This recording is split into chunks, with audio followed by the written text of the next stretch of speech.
तू ठाकुर हो बैरागुरु,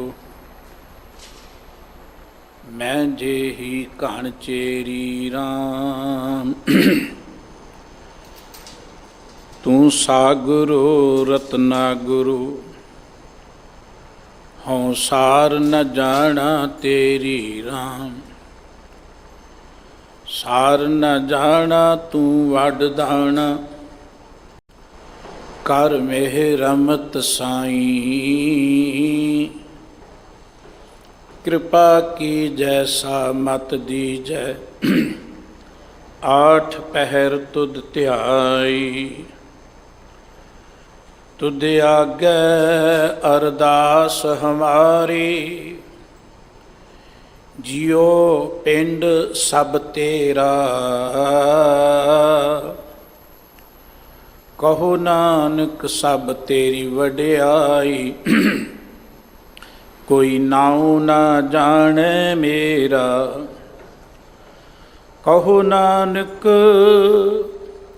सब तेरी वड्याई,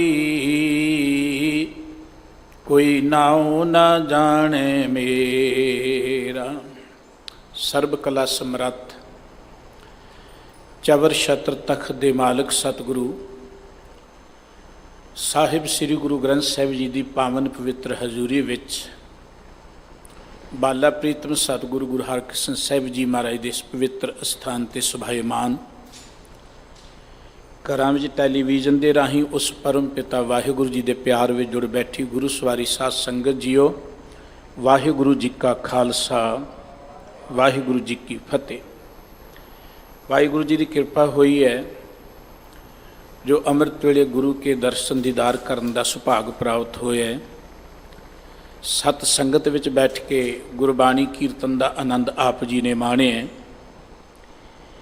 इस स्थान की मर्यादा अनुसार जो लड़ीवार गुरबाणी विचार आप जी हर रोज़ श्रवण करते हो, उस दे नाल संबंधित पवित्र मुखवाक जो माजराग विच गुरु अमरदास जी महाराज का बख्शिश किया होया है।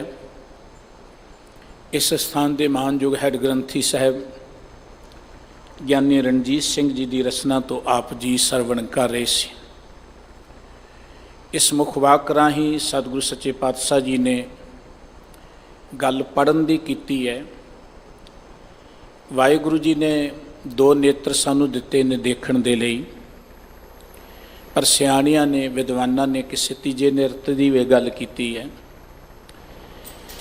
भावें जोग मत ये गल कहंदा है कि तीजा नेत्र जिहड़ा है हठ दे नाल जोग साधना दे नाल मत्थे दे विचों खुलदा है।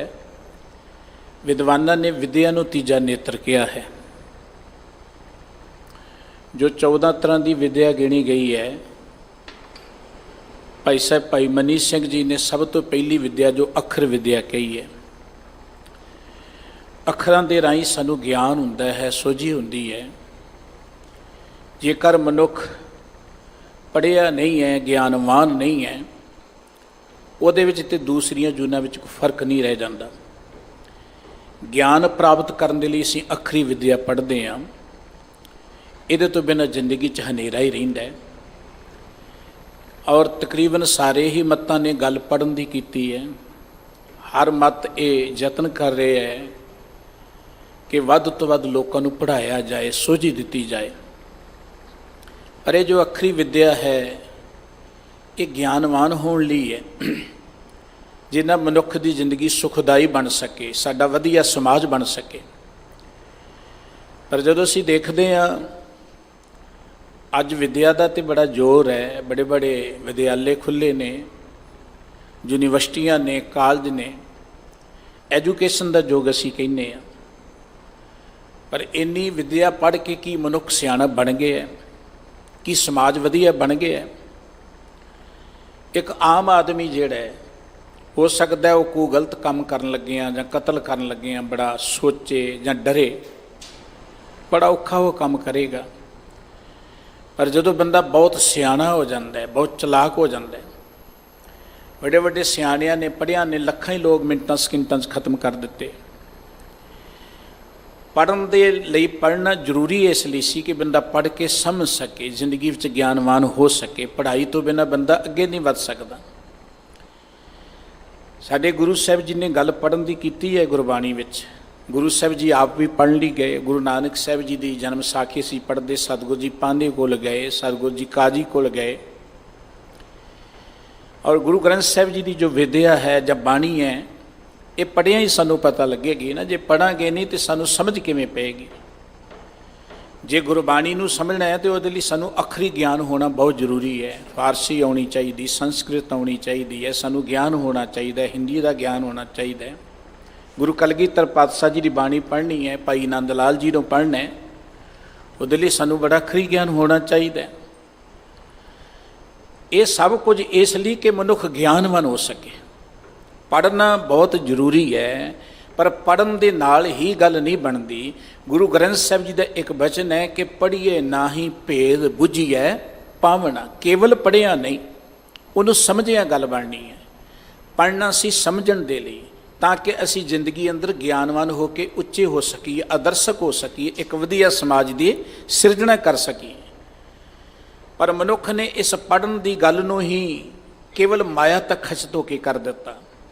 ਅੱਜ ਸਾਡੀ ਇੱਕ ਸੋਚ ਹੈ, ਉਹ ਕੁਝ ਪੜ੍ਹਿਆ ਜਾਏ ਜਿਹਦੇ ਰਾਹੀਂ ਬਹੁਤਾ ਪੈਸਾ ਕਮਾਇਆ ਜਾਏ, ਉਹੀ ਕੁਝ ਪੜ੍ਹਾਈ ਕੀਤੀ ਜਾਏ ਜਿਹਦੇ ਰਾਹੀਂ ਅਸੀਂ ਬਹੁਤਾ ਪੈਸਾ ਕਮਾ ਸਕੀਏ। ਪੜ੍ਹਾਈ ਕੇਵਲ ਪੈਸਾ ਕਮਾਉਣ ਤੱਕ ਸੀਮਤ ਹੋ ਕੇ ਰਹਿ ਗਈ। ਆਪਾਂ ਦੇਖਦੇ ਹਾਂ ਪੈਸੇ ਲਈ ਪੜ੍ਹਦੇ ਨੇ ਬੱਚੇ ਸਾਡੇ, ਬਹੁਤ ਵੱਡੇ ਵੱਡੇ ਪੈਕੇਜ ਮਿਲਦੇ ਨੇ ਉਹਨਾਂ ਨੂੰ। ਪਰ ਕੀ ਇੰਨੀ ਵੱਡੀ ਕਮਾਈ ਕਰਕੇ ਉਹਨਾਂ ਦੀ ਜ਼ਿੰਦਗੀ ਜਿਹੜੀ ਸੁੱਖ ਸ਼ਾਂਤੀ ਵਾਲੀ ਬਣ ਗਈ? ਜ਼ਿੰਦਗੀ 'ਚ ਚੈਨ ਆ ਗਿਆ? ਜ਼ਿੰਦਗੀ ਅੰਦਰੋਂ ਸੁਖੀ ਹੋ ਗਏ? ਜੇ ਪੜ੍ਹ ਕੇ ਸਮਝਿਆ ਨਹੀਂ। ਗੁਰੂ ਗ੍ਰੰਥ ਸਾਹਿਬ ਜੀ ਦਾ ਇੱਕ ਬਚਨ ਕਿ ਵਿਦਿਆ ਵਿਚਾਰੀ ਤਾਂ ਪਰ ਉਪਕਾਰੀ। ਜੇ ਬੰਦਾ ਵਿਦਿਆ ਕਰਕੇ ਪੜ੍ਹ ਕੇ ਪਰਉਪਕਾਰ ਦੀ ਭਾਵਨਾ ਨਾਲ ਵਿਚਰਦਾ ਹੈ, ਤੇ ਤਾਂ ਹੀ ਉਹਨੇ ਵਿਦਿਆ ਦੀ ਵਿਚਾਰ ਕੀਤੀ ਹੈ, ਤਾਂ ਹੀ ਉਹ ਵਿਦਿਆ ਉਹਦੀ ਸਫਲ ਹੈ। ਗੁਰੂ ਗ੍ਰੰਥ ਸਾਹਿਬ ਜੀ ਦੀ ਪਵਿੱਤਰ ਬਾਣੀ ਪੜ੍ਹੋਗੇ, ਗੁਰੂ ਸਾਹਿਬ ਜੀ ਨੇ ਪੜ੍ਹਨ ਦੀ, ਵਿਦਿਆ ਦੀ ਗੱਲ ਬਹੁਤ ਵੱਡੇ ਪੱਧਰ 'ਤੇ ਕੀਤੀ ਹੈ। ਕਿਉਂਕਿ ਪੜ੍ਹਨ ਤੋਂ ਬਿਨਾਂ ਸਮਾਜ ਵਧੀਆ ਸਿਰਜਿਆ ਨਹੀਂ ਜਾ ਸਕਦਾ, ਮਨੁੱਖ ਜ਼ਿੰਦਗੀ ਅੰਦਰ ਗਿਆਨਵਾਨ ਨਹੀਂ ਹੋ ਸਕਦਾ। ਗੁਰੂ ਨਾਨਕ ਸਾਹਿਬ ਜੀ ਦੀ ਇੱਕ ਪਵਿੱਤਰ ਬਾਣੀ ਹੈ ਪੱਟੀ, ਜਿਹਦੇ ਅੰਦਰ ਅੱਖਰਾਂ ਦੇ ਪ੍ਰਥਾਏ ਬਾਣੀ ਸਤਿਗੁਰੂ ਜੀ ਨੇ ਉਚਾਰਨ ਕੀਤੀ ਹੈ। ਸਤਿਗੁਰੂ ਜੀ ਉਸ ਦੀ ਰਹਾਉ ਵਾਲੀ ਪੰਕਤੀ 'ਚ ਇਹ ਗੱਲ ਕਹਿੰਦੇ, ਮਨ ਕਾਹੇ ਭੂਲੇ ਮੂੜ ਮਨਾ, ਜਬ ਲੇਖਾ ਦੇਣਾ ਵੀਰਾ ਤੋ ਪੜਿਆ। ਤੂੰ ਪੜਿਆ ਤਾਂ ਹੀ ਹੈ, ਜੇ ਤੇਰੇ ਸਿਰ ਲੇਖਾ ਨਹੀਂ ਰਹੇਗਾ ਤੂੰ ਲੇਖੇ ਤੋਂ ਮੁਕਤ ਹੋ ਜਾਏਗਾ। ਗੁਰੂ ਅਮਰਦਾਸ ਜੀ ਨੇ ਵੀ ਇਹੀ ਗੱਲ ਕਹੀ ਅੰਮ੍ਰਿਤਮਈ ਬਾਣੀ ਅੰਦਰ, ਕਿ ਤੇਰੀ ਪੜ੍ਹਾਈ ਕਿਸ ਅਰਥ ਹੈ, ਜੇ ਤੇਰੇ ਸਿਰ ਤੇ ਫਿਰ ਵੀ ਲੇਖਾ ਰਿਹਾ, ਫਿਰ ਵੀ ਤੇਰੀ ਜ਼ਿੰਦਗੀ ਅੰਦਰ ਡਰ ਰਿਹਾ।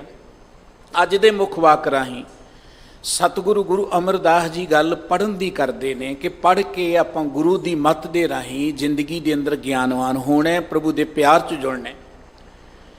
ਪਰ ਜੇ ਪੜ੍ਹ ਕੇ ਕੇਵਲ ਮਾਇਆ ਵਿੱਚ ਹੀ ਖਚਤ ਹੋ ਗਏ ਤੇ ਸਤਿਗੁਰੂ ਜੀ ਕਹਿੰਦੇ ਫਿਰ ਅਸੀਂ ਆਉਂਦੇ ਜਾਂਦੇ ਰਹਾਂਗੇ, ਭਰਮ ਦੇ ਭਟਕਦੇ ਰਹਾਂਗੇ, ਜ਼ਿੰਦਗੀ 'ਚ ਸ਼ਾਂਤੀ ਨਹੀਂ ਆਏਗੀ। ਭਾਈ ਗੁਰਦਾਸ ਜੀ ਦਾ ਇੱਕ ਬੜਾ ਪਿਆਰਾ ਬਚਨ ਹੈ ਕਿ 84 ਲੱਖ ਜੂਨਾਂ 'ਚੋਂ ਸਭ ਤੋਂ ਉੱਤਮ ਜਨਮ ਮਨੁੱਖਾ ਦੇਹੀ ਹੈ।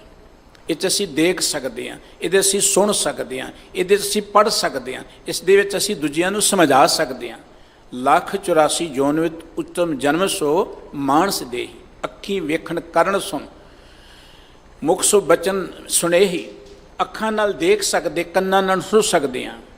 ਅੱਗੇ ਜਾ ਕੇ ਭਾਈ ਸਾਹਿਬ ਜੀ ਕਹਿੰਦੇ, ਗੁਰਮੁਖ ਜਨਮ ਸਖਾਰਤਾ, ਗੁਰਬਾਣੀ ਪੜ੍ਹ ਸਭਨ ਸੁਣੇ ਹੀ। ਗੁਰਮੁਖਾਂ ਦਾ ਜਨਮ ਸਫਲ ਹੈ, ਜਿਹੜੇ ਗੁਰਬਾਣੀ ਪੜ੍ਹਦੇ ਨੇ, ਸਮਝਦੇ ਨੇ, ਫਿਰ ਦੂਜਿਆਂ ਨੂੰ ਸਮਝਾਉਂਦੇ ਨੇ। ਵਿਦਿਆ ਪੜ੍ਹ ਕੇ ਆਪ ਜਿੱਥੇ ਗਿਆਨਵਾਨ ਹੋਣਾ, ਉੱਥੇ ਲੋਕਾਂ ਦੀ ਜ਼ਿੰਦਗੀ ਅੰਦਰ ਵੀ ਗਿਆਨ ਦਾ ਚਾਨਣ ਪੈਦਾ ਕਰਨਾ। ਵਿਦਿਆ ਨੂੰ ਚਾਨਣ ਦੇ ਨਾਲ ਤੁਲਨਾ ਦਿੱਤੀ ਜਾਂਦੀ ਹੈ। ਦੀਵਾ ਚਾਨਣ ਕਰਦਾ ਹੈ। ਸਿਆਣਾ ਬੰਦਾ ਆਪਣੇ ਰਸਤੇ ਨੂੰ ਵੀ ਰੋਸ਼ਨਾਉਂਦਾ ਤੇ ਦੂਜਿਆਂ ਦੇ ਰਸਤੇ 'ਚ ਵੀ ਉਜਾਲਾ ਕਰ ਦਿੰਦਾ ਹੈ। ਪਰ ਜੇ ਕਿਸੇ ਮੂਰਖ ਦੇ ਹੱਥ ਵਿੱਚ ਉਹ ਦੀਵਾ ਆ ਜਾਏ, ਉਹ ਆਪਣੇ ਘਰ ਨੂੰ ਵੀ ਸਾੜ ਲੈਂਦਾ, ਦੂਜਿਆਂ ਨੂੰ ਵੀ ਸਾੜ ਦਿੰਦਾ। ਮਨੁੱਖ ਜਿਉਂ-ਜਿਉਂ ਪੜ੍ਹਦਾ ਹੈ, ਗੁਰਬਾਣੀ ਦਾ ਇੱਕ ਬਚਨ ਕਿ ਜੇਤਾ ਪੜ੍ਹਿਆ ਤੇਤਾ ਕੜਿਆ। ਜਿੰਨਾ ਜ਼ਿਆਦਾ ਮਨੁੱਖ ਪੜ੍ਹਦਾ ਗਿਆ, ਉਹਨਾਂ ਹੰਕਾਰੀ ਹੁੰਦਾ ਗਿਆ, ਉਹਦੇ ਅੰਦਰ ਅਹੰਕਾਰ ਹੁੰਦਾ ਗਿਆ। ਇਹ ਪੜ੍ਹਾਈ ਹੰਕਾਰ ਨੂੰ ਦੂਰ ਕਰਨ ਲਈ ਸੀ। ਪਰ ਇਹ ਹੰਕਾਰ ਦਾ ਹੀ ਕਾਰਨ ਬਣ ਗਈ। ਕੋਈ ਧਨ ਦਾ ਹੰਕਾਰ ਕਰੇ ਮਾੜਾ ਹੈ, ਕੋਈ ਰਾਜ ਦਾ ਹੰਕਾਰ ਕਰੇ ਮਾੜਾ ਹੈ, ਪਰ ਜਦੋਂ ਉਹ ਵਿਦਿਆ ਦਾ ਹੀ ਹੰਕਾਰ ਕਰਨ ਲੱਗ ਜਾਏ ਕਿ ਮੈਂ ਬਹੁਤ ਪੜ੍ਹਿਆ ਹਾਂ ਜਾਂ ਮੈਨੂੰ ਬੜਾ ਗਿਆਨ ਹੈ, ਉਹ ਹੋਰ ਖਤਰਨਾਕ ਹੈ। ਸਤਿਗੁਰੂ ਗੁਰੂ ਅਮਰਦਾਸ ਜੀ ਮਹਾਰਾਜ ਗੱਲ ਪੜ੍ਹਨ ਦੀ ਫਿਰ ਗੁਰਮੁਖਾਂ ਦੀ ਕਰਦੇ ਹੋਏ ਕਿ ਗੁਰਮੁਖ ਜਨ ਕਿਵੇਂ ਪੜ੍ਹ ਕੇ ਆਪਣੀ ਜ਼ਿੰਦਗੀ ਦੇ ਅੰਦਰ ਆਪਣੇ ਜੀਵਨ ਨੂੰ ਜਿੱਥੇ ਸਫਲ ਬਣਾਉਂਦੇ ਨੇ, ਹੋਰਨਾਂ ਦੀ ਜ਼ਿੰਦਗੀ ਜਿਵੇਂ ਰੋਸ਼ਨੀ ਕਰਦੇ ਨੇ। ਆਓ ਆਪਾਂ ਗੁਰੂ ਸਾਹਿਬ ਜੀ ਦੇ ਇਹਨਾਂ ਪਾਵਨ ਬਚਨਾਂ ਦੀ ਵਿਚਾਰ ਸਾਂਝੀ ਕਰੀਏ, ਮਨ ਬਿਰਤੀਆਂ ਨੂੰ ਇਕਾਗਰ ਕਰਦੇ ਹਾਂ, ਗੁਰੂ ਚਰਨਾਂ ਨਾਲ ਜੁੜ ਕੇ ਮੁਖ ਤੋਂ ਸਾਰੇ ਹੀ ਉਚਾਰਨ ਕਰੀਏ ਜੀ। ਸਤਨਾਮ ਸ੍ਰੀ ਵਾਹਿਗੁਰੂ ਸਾਹਿਬ ਜੀ। ਮਾਂਝ ਮਹਿਲਾ ਤੀਜਾ। ਉੱਤਮ ਜਨਮ ਸੁਥਾਨ ਹੈ ਵਾਸਾ। ਮਾਝ ਰਾਗ ਦਾ ਗੁਰੂ ਅਮਰਦਾਸ ਜੀ ਦਾ ਇਹ ਪਾਵਨ ਮੁੱਖ ਵਾਕ ਗੁਰੂ ਗ੍ਰੰਥ ਸਾਹਿਬ ਜੀ ਦੇ ਪਾਵਨ ਅੰਕ 127 ਤੇ ਸੁਭਾਇਮਾਨ ਹੈ। ਰਹਾਉ ਵਾਲੀਆਂ ਜੋ ਇਸ ਪਵਿੱਤਰ ਮੁੱਖ ਵਾਕ ਦੀਆਂ ਪੰਕਤੀਆਂ ਨੇ, ਗੁਰੂ ਸਾਹਿਬ ਜੀ ਉੱਥੇ ਬਖਸ਼ਿਸ਼ ਕਰ ਰਹੇ। ਹਉ ਵਾਰੀ ਜਿਉ ਵਾਰੀ ਪੜ ਬੁਝ ਮਨ ਵਸਾਵਣਿਆ। ਗੁਰੂ ਸਾਹਿਬ ਜੀ ਕਹਿੰਦੇ ਮੈਂ ਉਹਦੇ ਤੋਂ ਕੁਰਬਾਨ ਜਾਂਦਾ, ਜਿਹੜੇ ਪੜ੍ਹ ਕੇ ਸਮਝ ਕੇ ਫਿਰ ਉਸ ਨੂੰ ਆਪਣੇ ਮਨ 'ਚ ਵਸਾਉਂਦੇ ਨੇ। ਸਾਨੂੰ ਸਾਡੇ ਸਤਿਗੁਰੂ ਜੀ ਨੇ ਗੁਰਬਾਣੀ ਪੜ੍ਹਨ ਦੀ ਪ੍ਰੇਰਣਾ ਕੀਤੀ ਹੈ। ਗੁਰਬਾਣੀ ਪੜ੍ਹਨ ਵਾਲਾ ਹਰ ਮਨੁੱਖ ਬਹੁਤ ਹੀ ਭਾਗਾਂ ਵਾਲਾ ਹੈ, ਉੱਤੇ ਵਾਹਿਗੁਰੂ ਜੀ ਦੀ ਬਖਸ਼ਿਸ਼ ਹੈ। ਪਰ ਗੁਰਬਾਣੀ ਜੋ ਹੈ ਇਹ ਪੜ੍ਹਨੀ ਹੈ ਗਿਆਨ ਪ੍ਰਾਪਤ ਕਰਨ ਦੇ ਲਈ। ਜ਼ਿੰਦਗੀ ਦੇ ਅੰਦਰ ਸੇ ਸਾਰੇ ਸੁੱਖ ਮੰਨਣਾ ਚਾਹੁੰਦੇ ਹਾਂ। ਗੁਰਬਾਣੀ ਸਾਨੂੰ ਉਹ ਗਿਆਨ ਦਿੰਦੀ ਜਿਹਦੇ ਨਾਲ ਸਾਡਾ ਜੀਵਨ ਸੁਖਦਾਈ ਹੋ ਜਾਏ। ਹੁਣ ਗੁਰਬਾਣੀ ਪੜ੍ਹੀਏ, ਉਹਨੂੰ ਸਮਝੀਏ ਨਾ, ਤੇ ਕੇਵਲ ਪੜ੍ਹਿਆਂ ਤੇ ਗੱਲ ਨਹੀਂ ਨਾ ਬਣੇਗੀ। ਕੋਈ ਬਹੁਤ ਵਾਰੀ ਪੜ੍ਹਦਾ ਹੈ, ਬੜਾ ਸਤਿਕਾਰਯੋਗ ਹੈ, ਕਿਸੇ ਵੀ ਤਰੀਕੇ ਨਾਲ ਪੜ੍ਹਦਾ ਹੈ ਉਹ ਸਤਿਕਾਰਯੋਗ ਹੈ। ਪਰ ਜੇ ਮੈਂ ਕਹਾਂ ਕਿ ਮੈਂ 21 ਵਾਰੀ ਪਾਠ ਕੀਤਾ ਪਰ ਉਹਨੂੰ ਮੈਂ ਸਮਝਿਆ ਹੀ ਨਾ, ਤੇ ਫਿਰ ਸਾਡੀ ਜ਼ਿੰਦਗੀ 'ਚ ਕੋਈ ਤਬਦੀਲੀ ਤਾਂ ਨਹੀਂ ਨਾ ਆਏਗੀ। ਦੇਖੋ, ਕੋਈ ਸਾਡੇ ਬੱਚੇ ਡਾਕਟਰ ਬਣਦੇ ਨੇ, ਇੰਜੀਨੀਅਰ ਬਣਦੇ ਨੇ, ਉਹ ਜਦੋਂ ਪੜ੍ਹਦੇ ਨੇ ਸਮਝਦੇ ਨੇ, ਉਹਨੂੰ ਸਮਝ ਕੇ ਉਹ ਜ਼ਿੰਦਗੀ ਅੰਦਰ ਅੱਗੇ ਵੱਧ ਸਕਦੇ ਨੇ। ਇਹ ਤੇ ਕਦੀ ਨਹੀਂ ਨਾ ਹੋਇਆ ਅਸੀਂ ਕਹੀਏ ਬੱਚੇ ਨੂੰ ਤੂੰ 21 ਵਾਰੀ ਕੋਈ ਕਿਤਾਬ ਪੜ੍ਹ ਲਾ ਤੂੰ ਡਾਕਟਰ ਬਣ ਜਾਏਗਾ, ਤੂੰ 21 ਵਾਰੀ ਕਿਤਾਬ ਪੜ੍ਹ ਲਾ ਤੂੰ ਇੰਜੀਨੀਅਰ ਬਣ ਜਾਏਗਾ। ਅਸੀਂ ਕਹਾਂਗੇ ਪੜ੍ਹਦੇ ਇਹਨੂੰ ਸਮਝ। ਇਹ ਕਿਤਾਬਾਂ ਦੀ ਪੜ੍ਹਾਈ ਸਾਨੂੰ ਗਿਆਨਵਾਨ ਬਣਾਉਣ ਦੇ ਲਈ ਹੈ। ਇਹ ਅੱਖਰੀ ਗਿਆਨ ਸਾਨੂੰ ਜ਼ਿੰਦਗੀ ਅੰਦਰ ਉੱਚੀਆਂ ਉਠਾਉਣ ਦੇ ਲਈ ਹੈ। ਪਰ ਜੇ ਅਸੀਂ ਸਮਝ ਲਿਆ ਕਿ ਪੜ੍ਹਿਆਂ ਹੀ ਗੱਲ ਬਣ ਜਾਏਗੀ, ਫਿਰ ਸਤਿਗੁਰੂ ਜੀ ਨੇ ਬਚਨ ਕਿਹਦੇ ਲਈ ਕਿਹਾ ਕਿ ਪੜ੍ਹ ਪੜ੍ਹ ਗੱਡੀ ਲੱਦੀ ਹੈ, ਪੜ੍ਹ ਪੜ੍ਹ ਪਾਈਏ ਸਾਥ, ਪੜ੍ਹ ਪੜ੍ਹ ਬੇੜੀ, ਪੜ੍ਹ ਪੜ੍ਹ ਗੱਡੀਏ ਖਾਤ, ਪੜ੍ਹੀਏ ਜੇਤੇ ਬਰਸ ਬਰਸ, ਪੜ੍ਹੀਏ ਜੇਤੇ ਮਾਸ, ਪੜ੍ਹੀਏ ਜੇਤੀ ਆਰਜਾ। ਸਤਿਗੁਰੂ ਜੀ ਕਹਿੰਦੇ ਸਾਰੀ ਜ਼ਿੰਦਗੀ ਭਾਵੇਂ ਪੜ੍ਹੀ ਜਾਓ, ਪੜ੍ਹਨਾ ਚੰਗੀ ਗੱਲ ਹੈ, ਪਰ ਪੜ੍ਹਨ ਦੇ ਨਾਲ ਸਮਝਣਾ ਹੈ। ਗੁਰੂ ਅਮਰਦਾਸ ਜੀ ਕਹਿੰਦੇ ਨੇ ਹਉ ਵਾਰੀ ਜਿਉ ਵਾਰੀ ਪੜ੍ਹ ਬੁਝ ਮਨ ਵਸਾਵਣਿਆ। ਭਈ ਮੈਂ ਉਹਨਾਂ ਤੋਂ ਕੁਰਬਾਨ ਜਾਂਦਾ, ਬਲਿਹਾਰ ਜਾਂਦਾ, ਜਿਨ੍ਹਾਂ ਨੇ ਪੜ੍ਹ ਕੇ ਗੁਰਬਾਣੀ ਨੂੰ ਫਿਰ ਉਹਨੂੰ ਸਮਝਿਆ, ਫਿਰ ਸਮਝ ਕੇ ਉਹਨੂੰ ਮਨ ਵਿੱਚ ਵਸਾਇਆ ਹੈ। ਸਤਿਗੁਰੂ ਜੀ ਕਹਿੰਦੇ ਨੇ ਕਿ ਗੁਰਮੁਖ ਪੜ੍ਹੇ ਹਰ ਨਾਮ ਸਲਾਹੇ, ਦਰ ਸੱਚੇ ਸੋਭਾ ਪਾਵਣਿਆ। ਜਿਹੜੇ ਗੁਰੂ ਦੀ ਮੱਤ ਦੇ ਰਾਹੀਂ, ਗੁਰਮੁਖ ਜਨ ਜਿਹੜੇ ਨੇ ਗੁਰੂ ਦੀ ਮੱਤ ਰਾਹੀਂ ਪੜ੍ਹਦੇ ਨੇ ਤੇ ਪੜ੍ਹ ਕੇ ਫਿਰ ਵਾਹਿਗੁਰੂ ਜੀ ਦੀ ਸਿਫਤ ਸਲਾਹ ਵਿੱਚ ਜੁੜਦੇ ਨੇ। ਗੁਰਬਾਣੀ ਸਾਨੂੰ ਵਾਹਿਗੁਰੂ ਜੀ ਦੇ ਪਿਆਰ ਵਿੱਚ ਜੋੜਦੀ ਹੈ। ਗੁਰਬਾਣੀ ਸਾਨੂੰ ਗਿਆਨ ਦਿੰਦੀ ਹੈ ਕਿ ਪ੍ਰਮਾਤਮਾ ਦੇ ਪਿਆਰ 'ਚ ਅਸੀਂ ਕਿਵੇਂ ਜੁੜਨੇ, ਪ੍ਰਮਾਤਮਾ ਦੀ ਵਡਿਆਈ ਕੀ ਹੈ। ਦੇਖੋ, ਮੁੱਖ ਤੋਂ ਵਾਹਿਗੁਰੂ ਵਾਹਿਗੁਰੂ ਕਹਿਣਾ ਬਹੁਤ ਉੱਤਮ ਭਾਗਾਂ ਦੀ ਗੱਲ ਹੈ, ਪਰ ਵਾਹਿਗੁਰੂ ਜੀ ਕਿਹੋ ਜਿਹੇ ਨੇ, ਵਾਹਿਗੁਰੂ ਜੀ ਦਾ ਸੁਭਾਅ ਕਿਹੋ ਜਿਹਾ ਹੈ। ਅਸੀਂ ਅਕਸਰ ਰੱਬ ਦੀ ਗੱਲ ਕਰਦੇ ਹਾਂ, ਕੋਈ ਵਾਹਿਗੁਰੂ ਕਹਿੰਦਾ, ਕੋਈ ਅੱਲਾ ਕਹਿੰਦਾ, ਕੋਈ ਰਾਮ ਕਹਿੰਦਾ, ਸਾਰੇ ਭਾਗਾਂ ਵਾਲੇ ਨੇ, ਪਰ ਵਾਹਿਗੁਰੂ ਹੈ ਕਿਹੋ ਜਿਹਾ, ਵਾਹਿਗੁਰੂ ਜੀ ਦਾ ਸੁਭਾਅ ਕਿਹੋ ਜਿਹਾ, ਵਾਹਿਗੁਰੂ ਜੀ ਦੇ ਗੁਣ ਕਿਹੋ ਜਿਹੇ ਨੇ, ਇਹ ਤੇ ਸਾਨੂੰ ਗਿਆਨ ਨਹੀਂ ਨਾ। ਅਸੀਂ ਤੇ ਹਰ ਬੰਦੇ ਨੇ ਰੱਬ ਆਪਣੀ ਆਪਣੀ ਮਰਜ਼ੀ ਦਾ ਹੀ ਬਣਾਇਆ ਹੋਇਆ। ਰੱਬ ਦੀ ਗੱਲ ਕਰਦੇ ਹਾਂ, ਪਰ ਰੱਬ ਆਪਣੀ ਮਰਜ਼ੀ ਦਾ ਬਣਾਇਆ ਹੋਇਆ। ਜਿਹੋ ਜਿਹਾ ਸਾਡਾ ਸੁਭਾਅ ਉਹ ਜਿਹਾ ਅਸੀਂ ਰੱਬ ਨੂੰ ਸਮਝ ਬੈਠੇ। ਅਕਸਰ ਇੱਕ ਗੱਲ ਕਹਿੰਦੇ ਹਾਂ, ਰੱਬ ਨਾਰਾਜ਼ ਹੋ ਜਾਏਗਾ, ਰੱਬ ਤੈਨੂੰ ਮਾਫ ਨਹੀਂ ਕਰੇਗਾ। ਇਹ ਸਾਡੀ ਸਮਝ ਹੈ, ਕਿਉਂਕਿ ਅਸੀਂ ਕਿਸੇ ਨੂੰ ਮਾਫ ਨਹੀਂ ਕਰਦੇ, ਅਸੀਂ ਕਿਸੇ ਨੂੰ ਨਾਰਾਜ਼ ਹੋ ਜਾਂਦੇ, ਸੋਚਦੇ ਰੱਬ ਵੀ ਇਹੋ ਜਿਹਾ ਹੋਏਗਾ। ਸਾਨੂੰ ਭੁੱਖ ਲੱਗਦੀ ਰੱਬ ਨੂੰ ਭੁੱਖ ਲੱਗਦੀ ਹੋਏਗੀ, ਸਾਨੂੰ ਠੰਡ ਲੱਗਦੀ ਰੱਬ ਨੂੰ ਠੰਡ ਲੱਗਦੀ ਹੋਏਗੀ। ਹਰ ਬੰਦੇ ਨੇ ਰੱਬ ਆਪਣੀ ਸਮਝ ਅਨੁਸਾਰ ਸਮਝਿਆ ਹੋਇਆ ਹੈ, ਲੇਕਿਨ ਗੁਰਬਾਣੀ ਸਾਨੂੰ ਰੱਬ ਦਾ ਗਿਆਨ ਦਿੰਦੀ ਹੈ। ਰੱਬ ਕਿਹੋ ਜਿਹਾ? ਮਿਹਰਬਾਨ ਸਾਹਿਬ, ਮਿਹਰਬਾਨ ਸਾਹਿਬ ਮੇਰਾ ਮਿਹਰਬਾਨ। ਰੱਬ ਕਿਹੋ ਜਿਹਾ? ਸਦ ਬਖਸ਼ਿੰਦ ਸਦਾ ਮਿਹਰਬਾਨਾ ਸਭਨਾ ਦੇ ਆਧਾਰੀ। ਰੱਬ ਜਿਹੜਾ ਉਹ ਨਿਰਵੈਰ ਹੈ, ਰੱਬ ਜਿਹੜਾ ਉਹ ਨਿਰਭਉ ਹੈ। ਜਿਉਂ-ਜਿਉਂ ਗੁਰਬਾਣੀ ਨੂੰ ਪੜ੍ਹਾਂਗੇ, ਸਮਝਾਂਗੇ, ਤਿਉਂ ਤੋਂ ਸਾਨੂੰ ਵਾਹਿਗੁਰੂ ਜੀ ਦਾ ਗਿਆਨ ਹੋਏਗਾ, ਤਿਉਂ ਤੋਂ ਸਾਨੂੰ ਜ਼ਿੰਦਗੀ ਦਾ ਗਿਆਨ ਹੋਏਗਾ। ਇਸ ਕਰਕੇ ਸਤਿਗੁਰੂ ਜੀ ਕਹਿੰਦੇ ਮੈਂ ਉਹਨਾਂ ਤੋਂ ਕੁਰਬਾਨ ਜਾਨਾ, ਜਿਹੜੇ ਪੜ੍ਹਦੇ ਨੇ ਬਾਣੀ ਨੂੰ, ਫਿਰ ਜਿਹੜੇ ਸਮਝਦੇ ਨੇ, ਸਮਝ ਕੇ ਜਿਹੜੇ ਜ਼ਿੰਦਗੀ ਅੰਦਰ ਉਹਨੂੰ ਆਪਣੇ ਹਿਰਦੇ 'ਚ ਵਸਾਉਂਦੇ ਨੇ, ਮੈਂ ਉਹਨਾਂ ਤੋਂ ਕੁਰਬਾਨ ਜਾਂਦਾ। ਗੁਰਮੁਖ ਪੜ੍ਹੇ ਹਰ ਨਾਮ ਸਲਾਹੇ, ਗੁਰਮੁਖ ਜਨ ਬਾਣੀ ਪੜ੍ਹਦੇ ਨੇ ਅਤੇ ਗੁਰਬਾਣੀ ਪੜ੍ਹ ਕੇ ਉਹ ਵਾਹਿਗੁਰੂ ਜੀ ਦੀ ਸਿਫਤ ਸਲਾਹ ਵਿੱਚ ਜੁੜਦੇ ਨੇ। ਨਹੀਂ ਤਾਂ ਮੇਰੇ ਵਰਗੇ ਪੜ੍ਹ ਕੇ ਉਹਨਾਂ ਨੂੰ ਹੰਕਾਰ ਹੀ ਹੋ ਜਾਂਦਾ ਕਿ ਮੈਨੂੰ ਇੰਨੀਆਂ ਬਾਣੀਆਂ ਕੰਠ ਨੇ, ਜਾਂ ਮੈਨੂੰ ਬਾਣੀ ਦਾ ਇੰਨਾ ਗਿਆਨ ਹੈ।